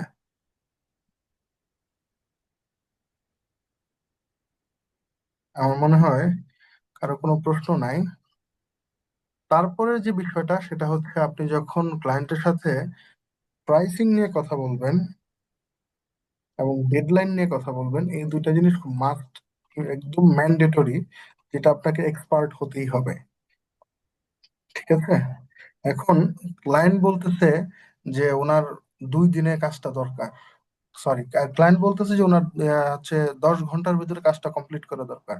এখন আপনি ওনাকে রিপ্লাই দিয়ে বসছেন যে আমার এটি ইউজুয়ালি টেক 1 to 2 days। এটা কি রেলিভেন্ট হইলো ভাই? বলেন তো। এটা তো রেলিভেন্ট হইলো না, তাই না? এরপরে আপনি একটা জিনিস দেখতেছেন, এটা হচ্ছে আপনার আপওয়ার্কের ক্লাসগুলোতে এটা কভার হবে। আমি জাস্ট একটা বেসিক ওভারভিউ দিয়ে যাচ্ছি আপনাদের বোঝার স্বার্থে। ঠিক আছে? এগুলো আপনাদের আপওয়ার্কের ক্লাসগুলো তো কভার হবে। আপনি যখন একটা ক্লায়েন্টের সাথে ইন্টারভিউতে যাবেন, তখন তার আগে তার বেসিক একটা সামারি থাকে আপওয়ার্কে, দেখবেন যে এটা ক্লায়েন্ট এভারেজ কত ডলার কাকে পে করতেছে, কত ডলার কাজ করাইছে, আওয়ারলি রেট করে, এরকম একটা সিনারিও থাকে ডান পাশে। দেখবেন এটা যখন আপনি জব প্রপোজাল ওপেন করবেন, এখানে আপনি একটা ডকুমেন্ট দেখতে পাবেন। ওই জায়গাটাতে আপনি যখন যাবেন, তখন ওনার কাছ থেকে আপনাকে একটা আইডিয়া নিতে হবে যে উনি কি ধরনের প্রাইস দিতে রাজি আছে। ঠিক আছে? কি ধরনের প্রাইস উনি স্পেন্ড করতে রাজি আছে আপনার প্রজেক্টের বাবদ। এখন একটা জিনিস দেখলেন আপনি যে ওইখানে একজন ক্লায়েন্ট আছে যিনি $5 থেকে $60 অ্যাভারেজ, উনি ফ্রিল্যান্সারকে অ্যাভারেজ আওয়ারলি বেসিসে দেয়। এখন আপনি যদি এরকম আপনি যে ধরেন মেটা অ্যাড এক্সপার্ট, আপনি যদি তার কাছে যে $20 থেকে $30 চেয়ে বসেন, কিংবা $30 থেকে $35 চেয়ে বসেন, তাহলে আমার মনে হয় না ক্লায়েন্ট আপনাকে হায়ার করবে। ঠিক আছে? আর ডেডলাইন মাস্ট বি, আপনার এটা একদম ডেডলাইন মেনে কাজ করতে হবে। আপনি যত ক্লিয়ার থাকতে পারবেন ডেডলাইন সম্পর্কে, প্রাইসিং সম্পর্কে, তত ভালো আপনি প্রজেক্ট সাবমিট করতে পারবেন।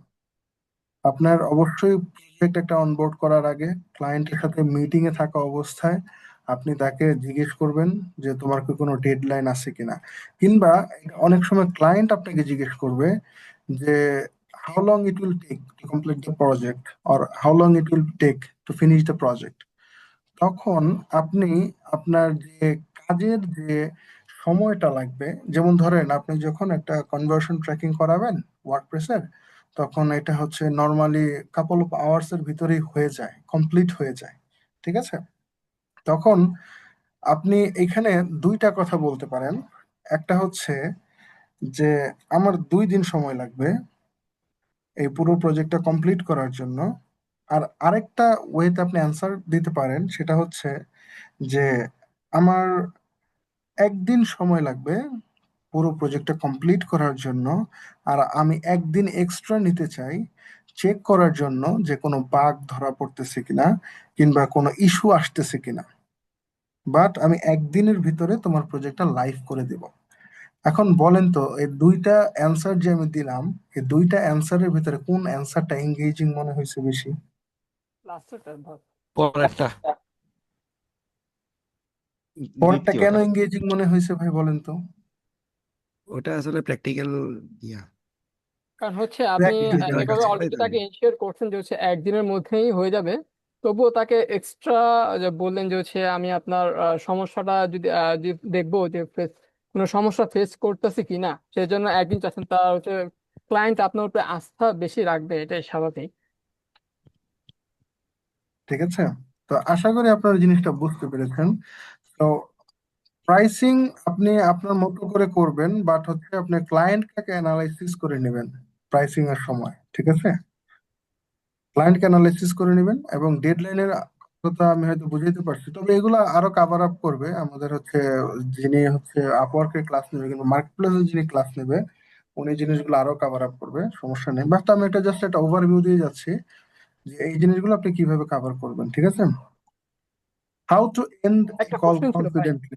হুম, দাদা গোন। একটা কোশ্চেন ছিল, যেমন ধরেন ক্লায়েন্ট যদি আমাকে বলে দিচ্ছে আমাকে 5 থেকে 6 ঘন্টার মধ্যে দিতে হবে, বাট হচ্ছে আপনি ওই টাইমে অ্যাভেলেবল নাও, যে আপনি মানে কি কাজটা ডেলিভার করতে পারবেন, তাহলে হচ্ছে কিভাবে পোলাইটলি তাকে আহ, বলা যায় যে হচ্ছে না, এটা পসিবল না?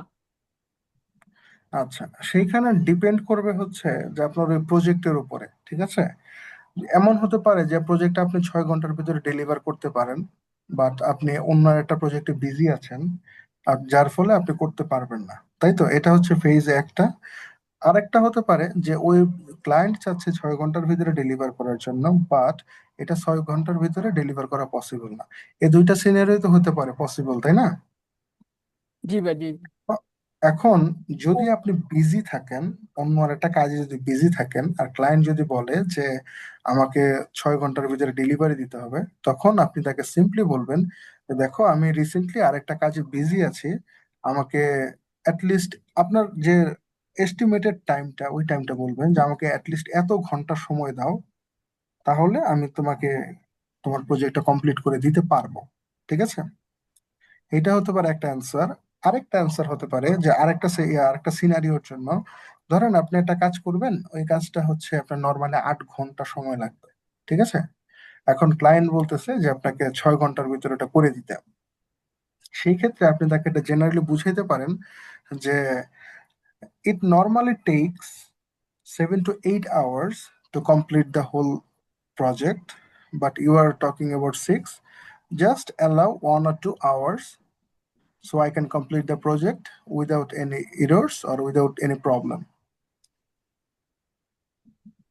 আমি যদি এই কথাটা বলি, যেমন ধরেন আলফু ভাই মনে হয় প্রশ্নটা করেছেন, রাইট? জি ভাই। এখন ধরেন আপনি আমাকে বললেন যে ভাই আমার এই কাজটা 6 ঘন্টার ভিতরে করে দিতে হবে। ঠিক আছে, এখন আমি বললাম আপনাকে যে ভাই এই কাজটা তো নর্মালি 7-8 ঘন্টা সময় লাগে করার জন্য। আপনি যদি আমাকে এই 7-8 ঘন্টা সময় যদি একটু কনসিডার করতে পারেন, মানে আপনি তো 6 ঘন্টা আমাকে এমনি বলতেছেন, তাই না? আপনি যদি জি জাস্ট ওই 1 থেকে 2 ঘন্টা যদি আমাকে কনসিডার করতে পারেন, তাহলে আমি হচ্ছে একদম পুরো বুলেট, মানে সরি, পুরো অ্যাকুরেট ভাবে আপনার প্রজেক্ট আমি কমপ্লিট করে দিতে পারবো। আমি যদি আপনাকে এরকম একটা অ্যাপ্রোচ করি, আনলেস আপনার যদি একদম ইমার্জেন্সি না হয়, ঠিক আছে, একদম ইমার্জেন্সি না হয়, তাহলে আপনি আমার যে অ্যাপ্রোচটা, এটাকে আপনার কাছে কি মানে পজিটিভ মনে হয়েছে না নেগেটিভ মনে হয়েছে বলেন তো? হ্যাঁ, আমার কাছে এটা পজিটিভ মনে হয়েছে। আপনি তো বুঝতে তো পারবেন যে মানে আমার আর্জেন্সিটা তো আপনি বুঝতে পারবেন, তাই না, যে এটা এভাবে পসিবল না, আমি যদি তাড়াহুড়ো করি তোমার প্রজেক্টে সমস্যা হবে, তাই না? হ্যাঁ, হ্যাঁ। আর যদি আমি দিন যদি শেষে ভালো ক্লায়েন্ট হয়ে থাকি তাহলে এটা আমি নিব, যে হচ্ছে আর আপনাকে আর 2 ঘন্টা দিব। যদি হচ্ছে একটু ঘাটতারা টাইপের হয় তাহলে এখানেই ক্লোজ। আপনি আরেকটা জিনিস মনে রাখবেন সবসময়, ক্লায়েন্ট অনবোর্ড করার জন্য মানে একদম পাগল পাড়া দিশেহারা হয়ে থাকবেন না। কারণ এই পৃথিবীতে যেমন ভালো মানুষ আছে, এই পৃথিবীতে সমপরিমাণ খারাপ মানুষও আছে। ঠিক আছে, সো ক্লায়েন্ট অনবোর্ড করার আগে আপনি যেমন একটা উদ্দীপনা আছে আপনার ভিতরে যে আমি যদি একটা ক্লায়েন্ট পেতাম আমার খুব ভালো হইতো, আমি হয়তো একটা কাজ করতে পারতাম। আর যদি একজন মানে বিরক্তিকর একটা ক্লায়েন্ট আপনার হাতে পড়ে, আপনি যদি একটা বিরক্তিকর ক্লায়েন্টের কাজ করেন, ভাই বিশ্বাস করেন, আপনি যে যতক্ষণ সময় ওনার সাথে থাকবেন, মানে ওনার সাথে এঙ্গেজ থাকবেন ওই প্রজেক্টে, আপনার লাইফটা একদম হেল হয়ে যাবে, একদম হেলের মতো, আপনি একটা হেলের ফ্লেভার পাবেন ওইটার ভিতরে। তো কোনো একটা প্রজেক্ট অনবোর্ড করার আগে কিংবা কোনো একটা জায়গায় এঙ্গেজ হওয়ার আগে আপনাকে অবশ্যই অবশ্যই এটা আপনি একদম ফিগার আউট করে নেবেন যে ক্লায়েন্ট কি এটা আমার জন্য পারফেক্ট না পারফেক্ট না। ঠিক আছে?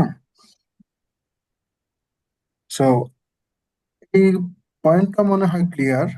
এখন এই যে পয়েন্টটা, how to end a call confidently, next step আর ফলো আপ। ঠিক আছে?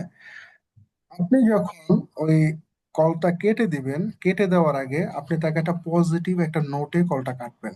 কিংবা আপনি যখন ইয়াটা শেষ করে দিবেন, মিটিংটা যখন আপনি শেষ করে দিবেন, তখন একটা পজিটিভ একটা নোটে ইয়েটা কাটবেন, কলটা শেষ করবেন। সেটা কিরকম হতে পারে, যেমন ধরেন আপনি একটা মিটিং এ ছিলেন, এখন একটা মিটিং এ থেকে আপনি যখন মিটিংটা শেষ করে দিচ্ছেন, তখন যদি আপনি আপনার ক্লায়েন্টকে বলেন যে ঠিক আছে, আমি সবকিছু বুঝতে পেরেছি, আমরা খুব আমি আশাবাদী আমরা খুব ভালো একটা কিছু করতে যাচ্ছি। ঠিক আছে? কিংবা আমি খুব আশাবাদী যে আমি তোমাকে এতক্ষণ সময়ের ভিতরে জিনিসটা deliver, depends on the scenario, আপনি কোন জিনিসটা নিয়ে কাজ করতেছেন। ঠিক আছে? সো কিংবা আপনি বলতে পারেন যে এরকমটা বলতে পারেন শেষ করার আগে যে তোমার যদি কোনো প্রশ্ন থাকে তুমি আমাকে নির্দ্বিধায় জিজ্ঞেস করতে পারো, আমি তোমার প্রশ্নের উত্তর দিতে পারে খুশি হব অনেক। ঠিক আছে? এরকম একটা হুক জুড়ে দিতে পারেন। কিংবা বলতে পারেন যে relax, I will figure out everything and I will solve everything for you. ঠিক আছে? মানে ক্লায়েন্টকে আপনি একটা রিল্যাক্সের পয়েন্ট দিয়ে দিবেন। ঠিক আছে? যে তোমার কোনো চিন্তা করতে হবে না ভাই, আমি একজন প্রফেশনাল মানুষ, তুমি আমার হাতে কাজ বুঝাই দিছো, তোমার এই সেক্টর নিয়ে আর কোনো মাথা ব্যথা করতে হবে না। ঠিক আছে?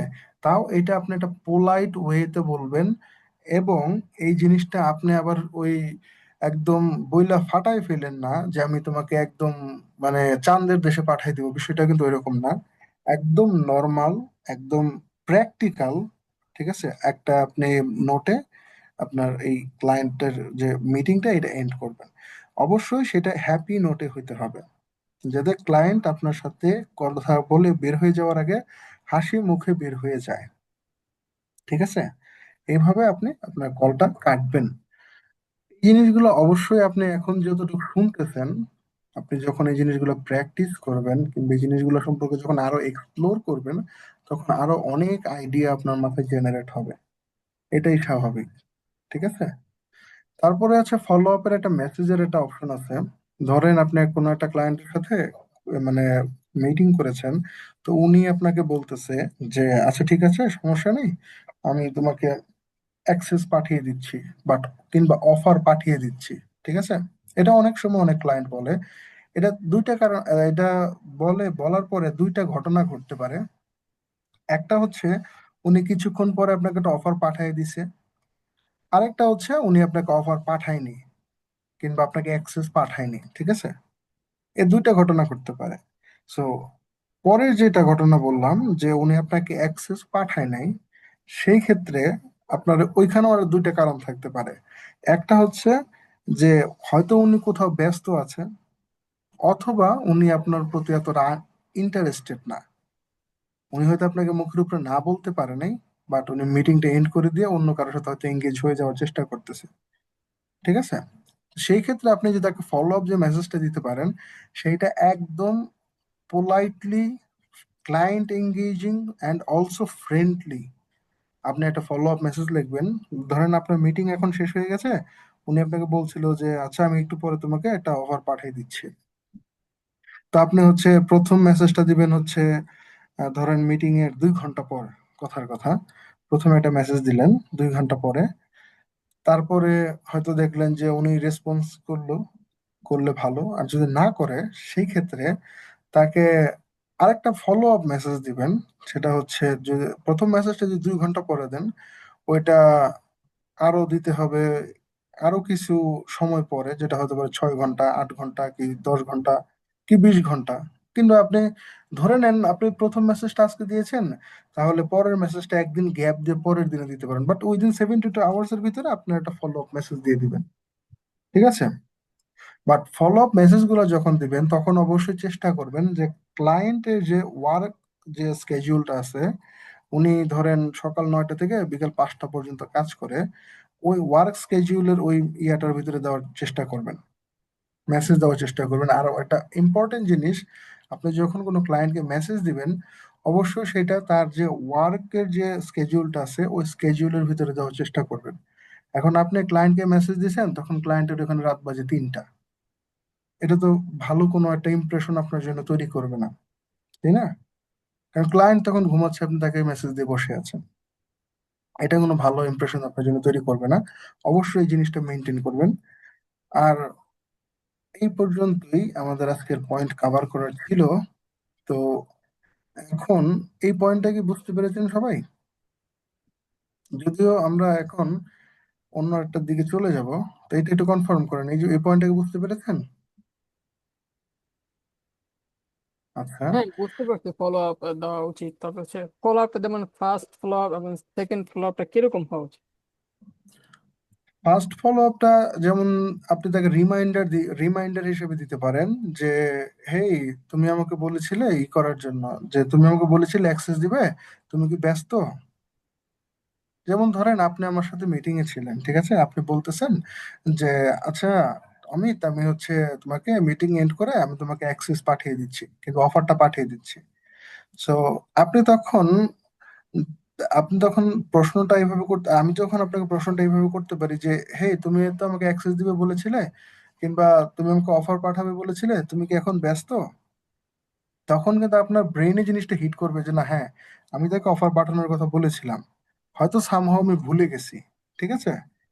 যদি সে আপনার সাথে এঙ্গেজ হওয়ার জন্য যদি সে থাকে, ওই মেন্টালিটি নিয়ে যদি উনি থাকে, তাহলে উনি অবশ্যই বলবো যে, sorry, I forgot about that thing, I am making it right now. ঠিক আছে? আর যদি আপনার যদি যদি সে ইয়াটা করতে যদি না চায়, আপনার সাথে যদি সে কন্টিনিউ করতে না চায়, সেক্ষেত্রে সে হয়তো ডিফারেন্ট আর একটা কিছু লিখে দিতে পারে যে, সরি, আই থিঙ্ক আমাদের হয়তো কন্টিনিউ করা হবে না, আমি হচ্ছে হয়তো অন্য কারোর সাথে কন্টিনিউ করতে চাই। ঠিক আছে? এটা গেল হচ্ছে ফার্স্ট ফলো আপ। এটা দুইটা, কারণ দুইটা জিনিস হতে পারে। আরেকটা জিনিস হচ্ছে যে, ধরেন উনি ফার্স্ট ফলো আপে কোনো রেসপন্স করে নাই, ঠিক আছে, তখন আপনি সেকেন্ড আর একটা ফলো আপ দিতে পারেন। এটা হচ্ছে আপনি মানে 72 ঘন্টার ভিতরে দিবেন। ঠিক আছে? 72 ঘন্টার বেশি যাতে না হয়, 72 ঘন্টার ভিতরে আপনি দিয়ে দিবেন। 48 ঘন্টা সামথিং এর ভিতরে আপনি দিতে পারেন, সমস্যা, এটা ডিপেন্ডস টু ইউ। ওইখানে আবার একটা জিনিস খেয়াল করবেন, যখনই মেসেজটা দিবেন তখন যাতে আবার আপনি ইয়ের ভিতরে না দিয়ে বসেন, যে উইকেন্ডের ভিতরে আপনি যাতে আবার না দিয়ে বসেন। উইকেন্ড হচ্ছে যেমন ধরেন শনি রবিবার উইকেন্ড থাকে, ঠিক আছে, ওই সময় তারা এমনি ফ্রি থাকে, তারা হচ্ছে বিভিন্ন জায়গায় হয়তো ঘুরতে যায়, কিংবা তার নিজের ফ্যামিলির সাথে সে কোয়ালিটি টাইম স্পেন্ড করে। তো ওই জায়গাটাতে হচ্ছে আপনি মেনটেন করবেন যে তার ওয়ার্ক যে স্কেজিউল আছে, ওয়ার্ক স্কেজিউলের ভিতর তাকে সেকেন্ড ফলো আপটা দেওয়ার জন্য। তো সেকেন্ড ফলো আপ আপনি জিজ্ঞেস করতে পারেন, ওই সেম কথা জিজ্ঞেস করতে পারেন যে, তোমার ইন্ডিয়ায় কোনো প্রবলেম হয়েছে, কিংবা তুমি কি আরেকটা মিটিং করতে চাও, কিংবা কি প্রবলেম হয়েছে তোমার, এটা আমাকে তুমি খুলে বলতে পারো অ্যাজ এ ফ্রেন্ড হিসেবে। ঠিক আছে? এরকমটাও আপনি বলতে পারেন ওই জায়গাটার ভিতরে। আর আরেকটা জিনিস আমি মিস করে গেছি, সেটা হচ্ছে এই পয়েন্টটা মনে হয় আমি এখানে লিখি নাই। সেই জিনিসটা হলো এরকম, ধরেন আপনি একটা ক্লায়েন্টের মিটিং এ গেছেন, মিটিং এ যাওয়ার পরে এখন ক্লায়েন্টকে একটা জিনিস সম্পর্কে জানানো উচিত, কিন্তু ক্লায়েন্ট ওই জিনিস সম্পর্কে বুঝবে না। এখন আপনি যদি তাকে ভার্বালি বলতে চান, অনেক কিছু তাকে বিস্তারিত বলতে হবে। এবং যেহেতু এইটার সাথে ক্লায়েন্ট ফ্যামিলিয়ার না, সেই ক্ষেত্রে ক্লায়েন্টকে যদি আমি অনেক কিছু বুঝাইতে যাই, সে হয়তো জিনিসটা বিরক্ত বোধ করতে পারে। করতে পারে না? অবশ্যই করতে পারে। সেই ক্ষেত্রে আপনি কি করবেন? কারো আইডিয়া আছে বলেন তো? আমি একটা আইডিয়া শুনতে চাই এখন। ধরেন আপনি আমাকে ধরেন আমি আমাকে দিয়ে উদাহরণ দিই, ধরেন মনে করেন আমি এখন ক্লায়েন্ট। এখন আপনি আমাকে বুঝাবেন হচ্ছে, ধরেন আমি আপনার কাছে ওয়ার্ডপ্রেসের একটা ওয়েবসাইট নিয়ে আসছি, এখন আমি চাচ্ছি এটা ট্র্যাকিং করাবো। সরি, ধরেন আমি একটা শপিফাই ওয়েবসাইট নিয়ে আসছি, এখন এটা আমি ট্র্যাকিং করাবো। এখন আমি হচ্ছে এখান থেকে আপনাদের একজনকে হায়ার করতে চাচ্ছি। এখন আমি জানি না গুগল ট্যাগ ম্যানেজার কি, আমি জানি না ট্র্যাকিং কিভাবে কাজ করে, আমি এই সম্পর্কে ওরকম কোনো কিছুই জানি না। এখন আপনি আমাকে কিভাবে অ্যাপ্রোচটা করতে পারেন?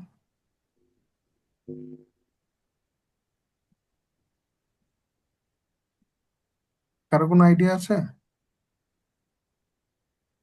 আচ্ছা, আমি যদি একটু বলার চেষ্টা করি, সেটা হচ্ছে একটা ক্লায়েন্ট সবসময় সবসময় চাবে যে হচ্ছে তার মানে আমি সেলস কি এই একটা। আচ্ছা, একজন একজন বলেন কাইন্ডলি। জি ভাই, আপনি বলেন। ওকে, আচ্ছা তাহলে আমি যে বলি হচ্ছে একটা ক্লায়েন্ট চাবে যে হচ্ছে তার প্রোডাক্টের সেলস হওয়া। তো এখন সে যদি টেকনিক্যাল বিষয় যেমন গুগল ট্যাগ ম্যানেজার বা কনভার্সন এপি এগুলো নাও বুঝতে পারে, তো আমার উচিত হচ্ছে ওইগুলো ভিতরে এভাবে না যাওয়া, তাকে হচ্ছে ইজিলি ভাবে যে বলা যে হচ্ছে এমন কিছু একটা করলে করা যাবে যেটার মাধ্যমে হচ্ছে তার সেলস জেনারেট হবে, যা ট্র্যাকিং করতে বা রিমার্কেটিং করতে পারে এইসব মাধ্যমে। এভাবে বললে আই থিঙ্ক সে বড় এখন হবে না। হ্যাঁ। বলেন, শান্ত ভাই বলেন, আমি আপনাকে হ্যাঁ ভাই, পরে আমি বলছি। শেষ, আমি শেষ ভাই। আচ্ছা, এখন ধরেন আপনি এখন তাকে সিম্পলি বুঝাইতে গেছেন, ঠিক আছে? জি। বাট আপনি যখন তাকে ওই সেক্টরটা সম্পর্কে বুঝাইতেছেন, এখানে আপনাকে অনেক কিছু বুঝাইতে হবে, ঠিক আছে? যেমন গুগল ট্যাগ ম্যানেজার কি এটা সম্পর্কে বুঝাইতে হবে, ডেটা লেয়ার কি এটা সম্পর্কে বুঝাইতে হবে, সার্ভার সাইড ট্র্যাকিং কি, ব্রাউজার সাইড ট্র্যাকিং কি। এখন আপনি যদি এক লাইন করেও বলেন, তাও তো 4 লাইন, তাই না? হ্যাঁ হ্যাঁ। আর আপনি কি কনফিডেন্ট যে আপনি এক লাইনের ভিতরে তাকে এঙ্গেজ করতে পারবেন? না, যদি ফরেন ক্লায়েন্ট হয় তাহলে এক লাইনের মধ্যে এঙ্গেজ করা টাফ। ফরেন ক্লায়েন্ট, আপনি যে কোনো ক্লায়েন্ট যারা এই সম্পর্কে আইডিয়া নেই, আপনি তাকে এক লাইনে এঙ্গেজ করা কি মানে করা যাবে না যে তাই না, বাট খুব টাফ, তাই না? হ্যাঁ, খুব টাফ, হ্যাঁ। আচ্ছা, ঠিক আছে। এখন আরেকজন আপু, সাবা আপু মনে হয় কিছু একটা বলতেছিলেন, তো সাবা আপু বলেন। ভাইয়া ওই আমি ওই কথাটাই বলতে চাচ্ছিলাম, যেটা ওই শান্ত ভাই অলরেডি বলে ফেলছে। আচ্ছা, ঠিক আছে। সো হামিম ভাই হাত তুলছেন কেন বলেন তো একটু শুনি। জি ভাইয়া, সেটা হলো আমি প্রথমে খুবই সিম্পল করে দেখা যাচ্ছে যে আমি বুঝাবো যে ট্র্যাকিংটা আসলে ভিজিটরকে মাপা, add to cart, check out, purchase করা, এগুলোকে মেজারমেন্ট করার জন্য। আর জিটিএমটা হলো একটা কন্টেইনার, এখান থেকে আমরা সবকিছু করতে পারবো ম্যানেজমেন্টটা। তারপরে যদি সে না বোঝে তাহলে আমি বলবো যে ভাই তোমার এটা বোঝার দরকার নেই, এটা একটা টেকনিক্যাল পার্ট। হ্যাঁ, আমি তোমাকে সবকিছু সেটিং করে দেবো, তোমার এটা না বুঝলেও চলবে আর কি। এখন টেকনিক্যাল পার্ট ঠিক আছে। আচ্ছা আচ্ছা, আমরা ওই ডাইমেনশনে যাই। এখন এই সেশনের এইটুকু তো ক্লিয়ার সবার, তাই না? এই পর্যন্ত ভাই তো এটা নিয়ে ক্লিয়ার। আমার একটু একটা কোশ্চেন ছিল সেটা। আচ্ছা, হামিম ভাই আপনি একটু আমরা ওই ফেজটাতে আসবো। এখন আমরা 10-15 মিনিট ওই ফেজে সময় কাটাবো, বাট জি আলফা জি ভাইয়ের কোশ্চেনটা নিয়ে পর আমরা আবার ওই ফেজটাতে চলে আসবো, কেমন? আচ্ছা জি জি। আচ্ছা। আচ্ছা আলফা ভাই বলেন, আপনার প্রশ্নটা বলেন। আচ্ছা, একটু স্ক্রল আপ করেন তো ভাই একটু। হুম হুম না সরি, একটু ডাউন করেন। হচ্ছে হুম ওই ফার্স্ট রাইটিং প্রফেশনাল মেসেজ ওই সময় হচ্ছে আমার ইন্টারনেট চলে গেছিল, সেটা তখন আমি ছিলাম না। তবে হচ্ছে আমি বুঝতে পারলাম, ধরেন ধরেন আমি যদি একটা আউট অফ মার্কেট প্লেস থেকে যদি ক্লায়েন্টকে রিচ আউট করি, যে ইমেল করি, এখন ইমেলের রেসপন্স যদি না পাই তাহলে সেক্ষেত্রে কিভাবে ফলো আপ দিতে পারি? সেক্ষেত্রে আপনি তাকে ফলো আপ হচ্ছে ওই দিয়ে সবসময় চেষ্টা করবেন দুইটা ফলো আপের ভিতরে কাভার করার জন্য। যদি দুইটা ফলো আপের ভিতরে উনি রেসপন্স করে, তাহলে বুঝবেন উনি ইন্টারেস্টেড, আর না হলে উনি ইন্টারেস্টেড না, ঠিক আছে? সো ফার্স্ট ফলো আপটা দিবেন যে ওনার প্রবলেম গুলো ইন্ডিকেট করে আপনি মেসেজটা করবেন ক্লায়েন্টকে, যখন আপনি ইমেল আউটরিচ করবেন out of the market place. এরপরে যখন দেখবেন যে উনি রেসপন্স করতেছে না, তখন হচ্ছে আপনি তাকে একটা মানে অন্য আর একটা টপিক দিয়ে কিংবা অন্য আর একটা অ্যাঙ্গেল থেকে তাকে অ্যাপ্রোচ করতে পারেন, ঠিক আছে? যেটা মার্কেটিং অ্যাঙ্গেল হতে পারে। যেমন ধরেন যে আমি যদি আপনাকে একটা ইজিলি বুঝাই, যে ধরেন আমার একটা জুতার ব্যবসা আছে।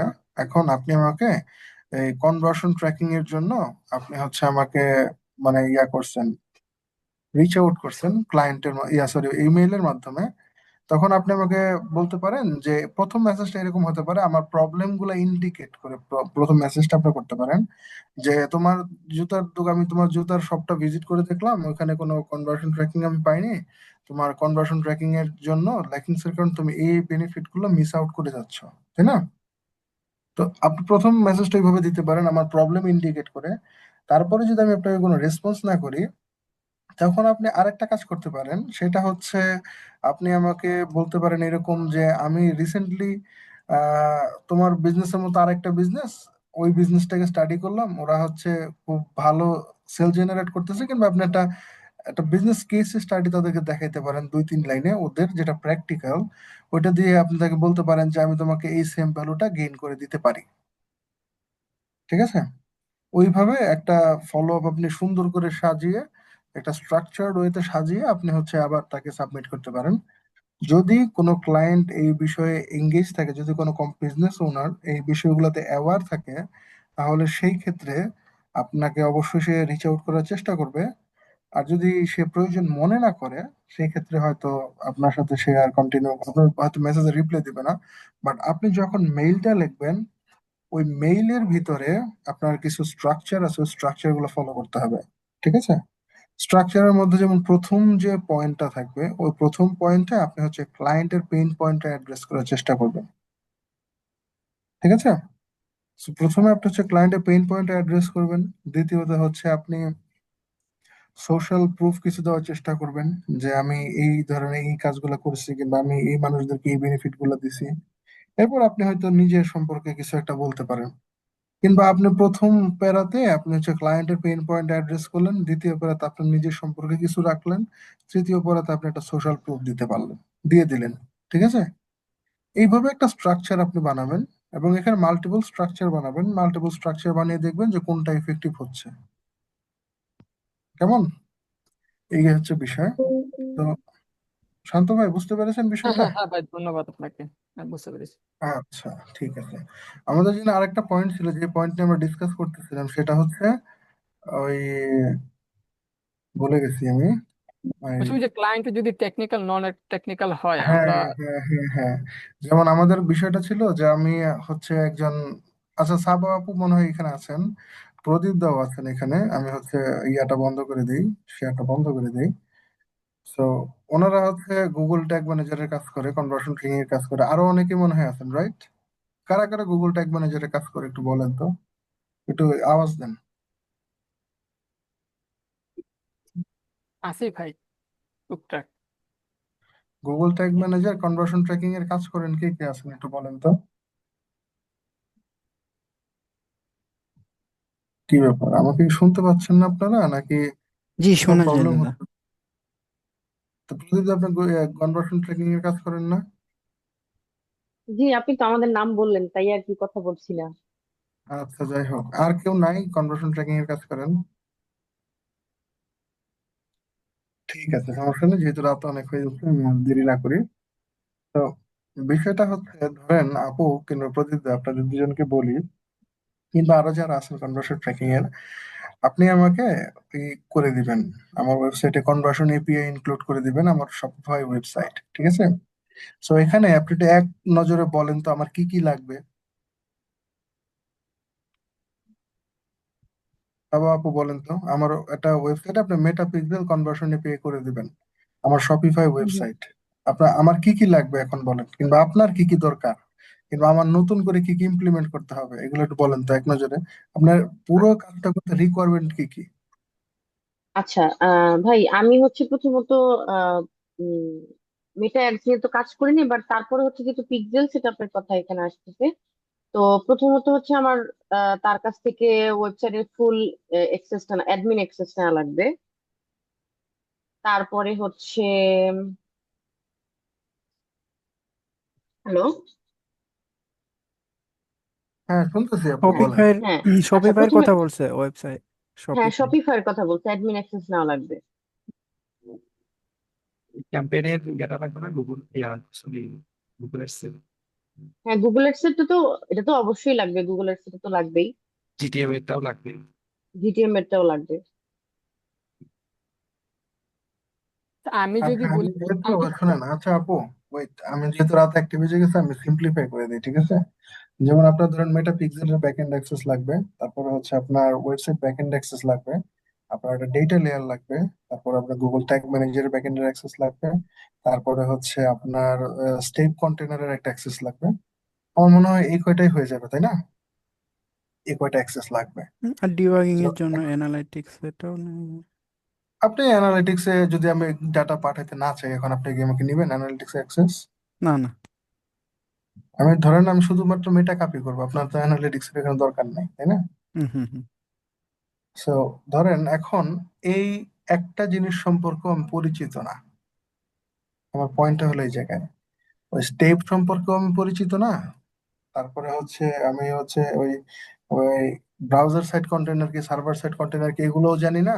তারপরে হচ্ছে আমি ওই গুগল ট্যাগ ম্যানেজারও বুঝি না, ডেটা লেয়ার কি এগুলোও জানি। আমি একজন ক্লায়েন্ট, সাধারণ ক্লায়েন্ট, আমি নাই বুঝতে পারি, তাই না? এখন আপনি এগুলো আমাকে কিভাবে বুঝাবেন বলেন? একটা সেশনের ভিতরে আছেন, এখন আপনি আমাকে কিভাবে বুঝাবেন? তো ওকে এভাবে বলা যায়, okay no problem, I will be happy to guide you through the step setting up step by ভাই গুগল কথা অ্যাডস। খুব আহ, আস্তে শোনা যাচ্ছে। মহিউদ্দিন ভাই, আপনার কথাটা একটু আস্তে শুনতে পাচ্ছি আমরা। এইভাবে বলা যেতে পারে যে okay no problem, I will be happy to guide you through the steps of setting up your accounts after your order. আচ্ছা মহিউদ্দিন ভাই, এখন উনি যদি উনি ক্লায়েন্ট যদি বলে বসে আপনাকে যে what is step and why it's necessary for my business, why I am gonna use it, তখন আপনি কি করবেন? আমি ওনাকে জুম মিটিং এ নিয়ে জুম মিটিং এ বলবো যে আপনি আমি আমি ওনাকে গাইড করবো যে স্টেপ বাই ওইটা ইয়েটা খোলার জন্য। আচ্ছা ঠিক আছে, এখন আপনি হচ্ছে স্টেপ ডট আইও নিয়ে তাকে একটা ব্রিফিং দিবেন, তাই তো? ব্রিফিং দিব না, আমি ওনাকে করে দিব। কি করে দিবেন আপনি ওনাকে? আমি তো আসলে এই কনভার্সন ট্রেকিং সম্পর্কে জানি না। এই না, যেটা এগুলো আমি না জেনে, জানি সেটা হচ্ছে না জেনে বলাটা উচিত না ভাইয়া, না জেনে বলা উচিত, ঠিক আমি আছে? যেটা ওই ইয়ের কথা বলতেছি আপনার গুগল স্টেপ ট্যাগ তো হচ্ছে একটা থার্ড পার্টি টুলস, যেখানে হচ্ছে শর্ট আমার একটা ব্রিফিং দিতে হবে যে এটার আসলে কাজ কি, ডাটা পাস করতে হুম সমস্যা হয়, এই কারণে এটা ইম্পর্টেন্ট। আচ্ছা, একটা শর্ট একটা মানে ব্রিফিং ডাটা দিবেন। একিউরেসির জন্য আর কি দরকার। এখন আচ্ছা ঠিক যদি আছে, যদি আপনারা, উনি হচ্ছে বলেন। হ্যাঁ, যদি উনি হচ্ছে বিষয়টা ভালোভাবে বুঝতে চায়, আমার তো তাকে অ্যাপ্রোচ করতে হবে যাতে সে একটা কুইক মিটিং এ আসে এবং যাতে তাকে আমি বুঝাতে পারি। আপনি মিটিং এ তার সাথে কথা বলতেছেন, মিটিং এ উনি আপনাকে জিজ্ঞেস করছে যে আমার স্টেপটা কেন দরকার। এখন আপনি তাকে একটা শর্ট ব্রিফিং দিতে পারেন এখানে, তাই না? একটা সিম্পল ব্রিফিং দিতে পারেন, তাই না? হ্যাঁ। এখন ওই ব্রিফিংটা দিতে গেলে আপনার মিনিমাম 3-4 মিনিট সময় লাগবে। হুম 2-2.5 মিনিট, 3-4 মিনিট 3 সময় মিনিট লাগলো, তাই না? এখন উনি বলতেছে আপনাকে যে এখন আপনাকে আপনি আবার ওইখানে একটা ওয়ার্ড বলছেন যে আপনার আমার একটা ডেটা লেয়ার লাগবে। এখন উনি আপনাকে জিজ্ঞেস করলো ডেটা লেয়ার কি।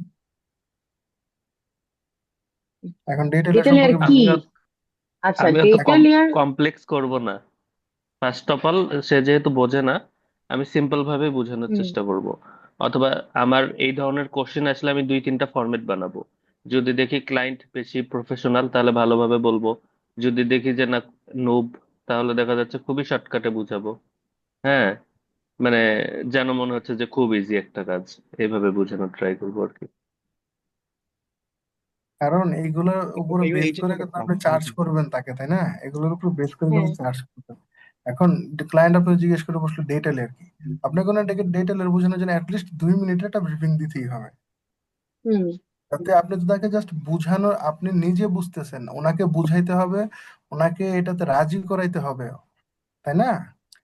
হুম দুই হুম মিনিট সময় আপনি পাবেন। আপনি চিন্তা করেন, আপনি একজন অপরিচিত মানুষকে যে আপনাকে ডেটা লেয়ারের জন্য $100 দিবে, যা বাংলায় প্রায় 12-13 হাজার টাকা, আপনি 2 মিনিটে থেকে বুঝাবেন, কতটুকু হার্ড জিনিসটা বুঝছেন? কল্পনা করেন তো একটা বার। আশা করি বুঝতে পারছেন।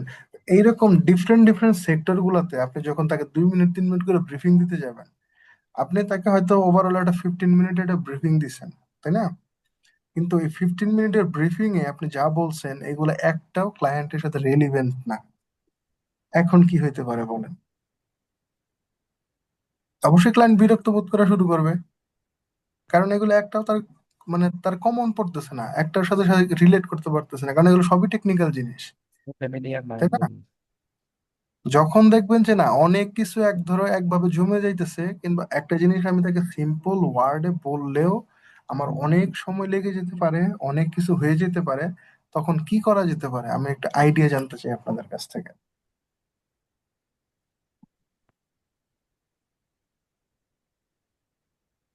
কারো কোনো আইডিয়া? বলবো যে এটা কমপ্লেক্স বিষয়, তোমার এগুলো না দেখার, এগুলো বোঝার দরকার নেই। তোমার কাজ বিজনেস করা, আমার কাজ ট্র্যাকিং করা, মার্কেটিং অ্যানালাইসিস করা। সো তো তুমি তোমার কাজে বেস্ট, আমি আমার কাজে বেস্ট। তাহলে তোমাকে এটা নিয়ে টেনশন করতে হবে না, এটা তোমার মাথার উপর দিয়ে যাবে, এটা আমি হ্যান্ডেল করতেছি। এই জিনিসটা খুব ট্রিকি, বুঝছেন? আমি ভাই এই জিনিসটা খুব ট্রিকি। এটা যদি আপনি প্রপার ওয়েতে বলতে পারেন তাহলে হুম হয়তো হুম ক্লায়েন্ট এঙ্গেজ হবে। আর যদি আপনি হুম প্রপার হুম। ওয়েতে বুঝাইতে না পারেন তখন সে আপনাকে ডিরেক্ট প্রশ্ন করে বলবে, আমার বুঝার দরকার নেই মানে? আমি টাকা খরচ করবো, আমি বুঝবো না? মানে একটু পজিটিভ ভাবে বলতে হবে এখন আসলে। এটা এটা Exactly. পজিটিভ ভাবে এমন ভাবে মানে তাকে একটা ভরসার জায়গা দিতে হবে। মানে যেমন আপনি প্রশ্ন করলেন যে আমার বিজনেস আমি বুঝবো না বা আমি টাকা খরচ করবো আমি বুঝবো না। এখন সেক্ষেত্রে যেহেতু তুমি টাকা খরচ করবা, as you are paying me, so the burden is up to me বা the headache is up to me. এত কিছু মানে এত কিছু যদি তুমি বুঝে যাও তাহলে আমার কাজটা কি? মানে এরকম একটা ভরসাযোগ্য একটা না, সিচুয়েশন। এইটা বললে আবার একটু রুড হয়ে যাবে। না না না, আমি রুড ওয়েট, এইভাবে আচ্ছা বলবো না। আচ্ছা, ঠিক আছে ঠিক আছে, আমরা হচ্ছে যেহেতু একটা 10 বেজে গেছে, আমরা ওপিনিয়ন না নেই। আমি যে ইয়াটা ফলো করি, ট্রিকটা ফলো করি এই জায়গায়, সেই ট্রিকটা বলে দিই। সেটা হচ্ছে যখন আমি এই ধরনের কোনো একটা সিনারিওতে আটকিয়ে যাই, হ্যাঁ, তো তখন আমি কি করি, তখন হচ্ছে আমি তাকে ওভারঅল একটা ব্রিফিং দেই 2 মিনিটের ভিতরে কি 3 মিনিটের ভিতরে। ওভারঅল একটা ব্রিফিং দেই যে আমার এটা এটা এই কাজে লাগে, ঠিক আছে? এরপর আমি যেটা করি যে, if you want to know more about this things, I have a documentation in simple words. It's just about 2 to 3 pages long. I will put that document file on our Upwork message box and you will check it from there. And I hope you will get so much confident after reading that documentation. এখন আমার অ্যাপ্রোচটা আপনাদের কাছে কেমন মনে হলো বলো? জায়ানকে নিজের নিজের জিদে নিজেই আটকে গেল তাহলে।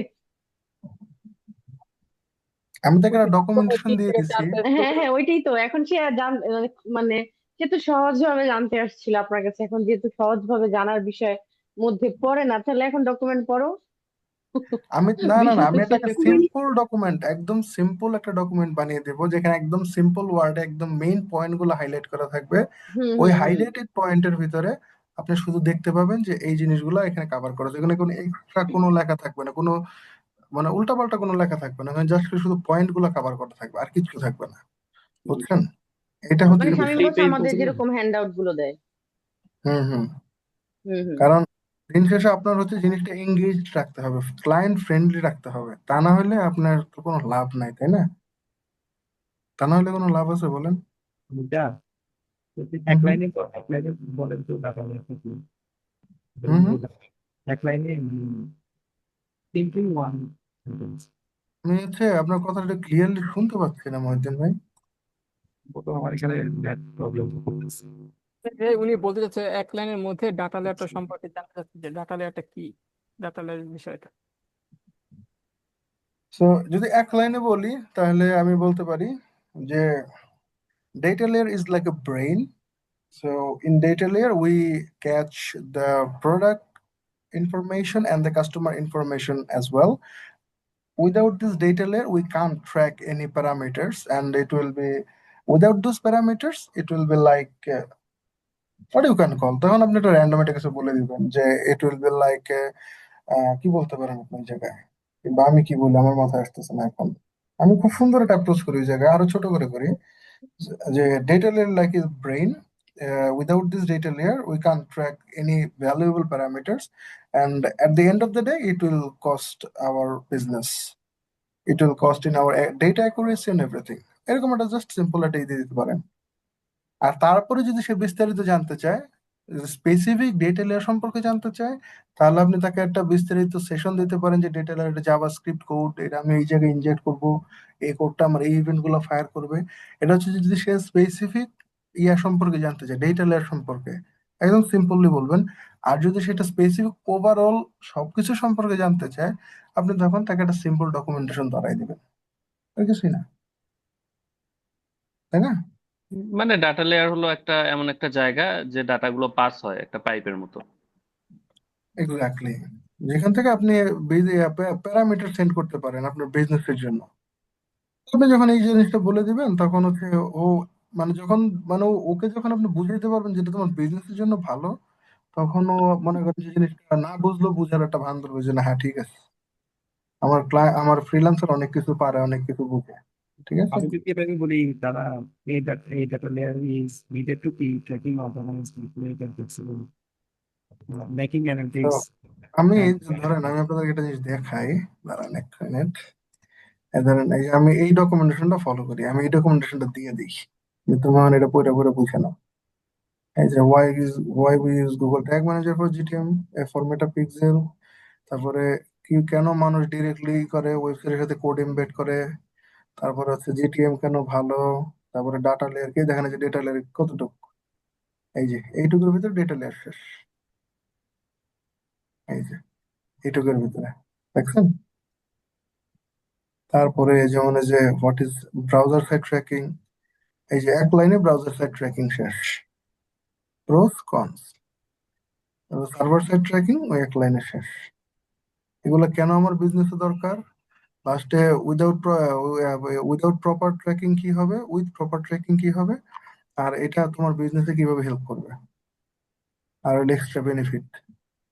তো এইখানে দেখেন কয়টা পেজ হবে, 4টা পেজ, তাই না? 4টা পেজ পড়তে আর কতক্ষণ সময় লাগবে ভাই, যদি ও ইন্টারেস্টেড হয়, বলেন তো? 10 থেকে 12 মিনিট তো লাগবে। একজন ইংরেজের 10 থেকে 12 মিনিট সময় লাগবে 4টা পেজ পড়তে? ক্লায়েন্ট হয় তাহলে হচ্ছে 5 মিনিট একজন মতো লাগবে। একজন বিজনেসম্যান তো এদিকে খেয়াল সময় দিতে নাও পারতে পারে। ও ভাই তো খালি চোখ বুলাবে যে এটা আসলে কি, ও জিটিএম এটা, ও আচ্ছা ঠিক আছে এটা, ও 2 মিনিট লাগবে অথবা 1 মিনিট। ও তো ধরেন 5 মিনিট সময় লাগলো, এই 5 মিনিটে আপনাকে এটা বারবার বুঝাইতে পারতেন? এটা বুঝাইতে গেলে মিনিমাম 20 মিনিট লাগতো, এর সেই জন্য তো। আমি এই জিনিসটা ফলো করি, ঠিক আছে? তাও বুঝতো কিনা। তো দাদা বিজনেসম্যান, ওনার সময়ই নাই এগুলো নিয়ে মাথা ঘামানোর তখন। কিন্তু তো কে আমরা বলছে ভাই যেহেতু সময় আজকে আছে? মনে করেন যেহেতু ওর কাছ থেকে কিন্তু আমি টাকা নিতে চাই $100 $200, খুব এমন ভাবে বলে যে এখানে অনেক কাজ, কিন্তু ও এগুলো বুঝেই না। মানে এই বিজনেসম্যানের কোনো আইডিয়াই নাই এই ব্যবসা কাজ সম্বন্ধে, কিন্তু ওনার আচ্ছা ঠিক আছে ওনার মহিউদ্দিন ভাই, আমি এক্সিকিউশন। একটু পজ করি আপনাকে, যেহেতু আমাদের ভিডিওটা অনেক লম্বা হয়ে যাচ্ছে, হ্যাঁ? তো আমরা হচ্ছে একটা আগামী হোমওয়ার্ক দিয়ে দিই। আবার আগামী হোমওয়ার্কটা হচ্ছে, সরি, এই আজকের যে হোমওয়ার্কটা সেটা হচ্ছে আমরা আগামী সেশনে নিব। সেটা হচ্ছে যে আমাদের আজ পর্যন্ত একদম ওই ইংরেজির যে সেশনটার প্রথম যেখান থেকে শুরু হয়েছে, ঠিক আছে? আমি যদি একটা মিনিট শুধু আমাকে একটু সময় দেন, আমি স্ক্রিনটা শেয়ার করে দিচ্ছি।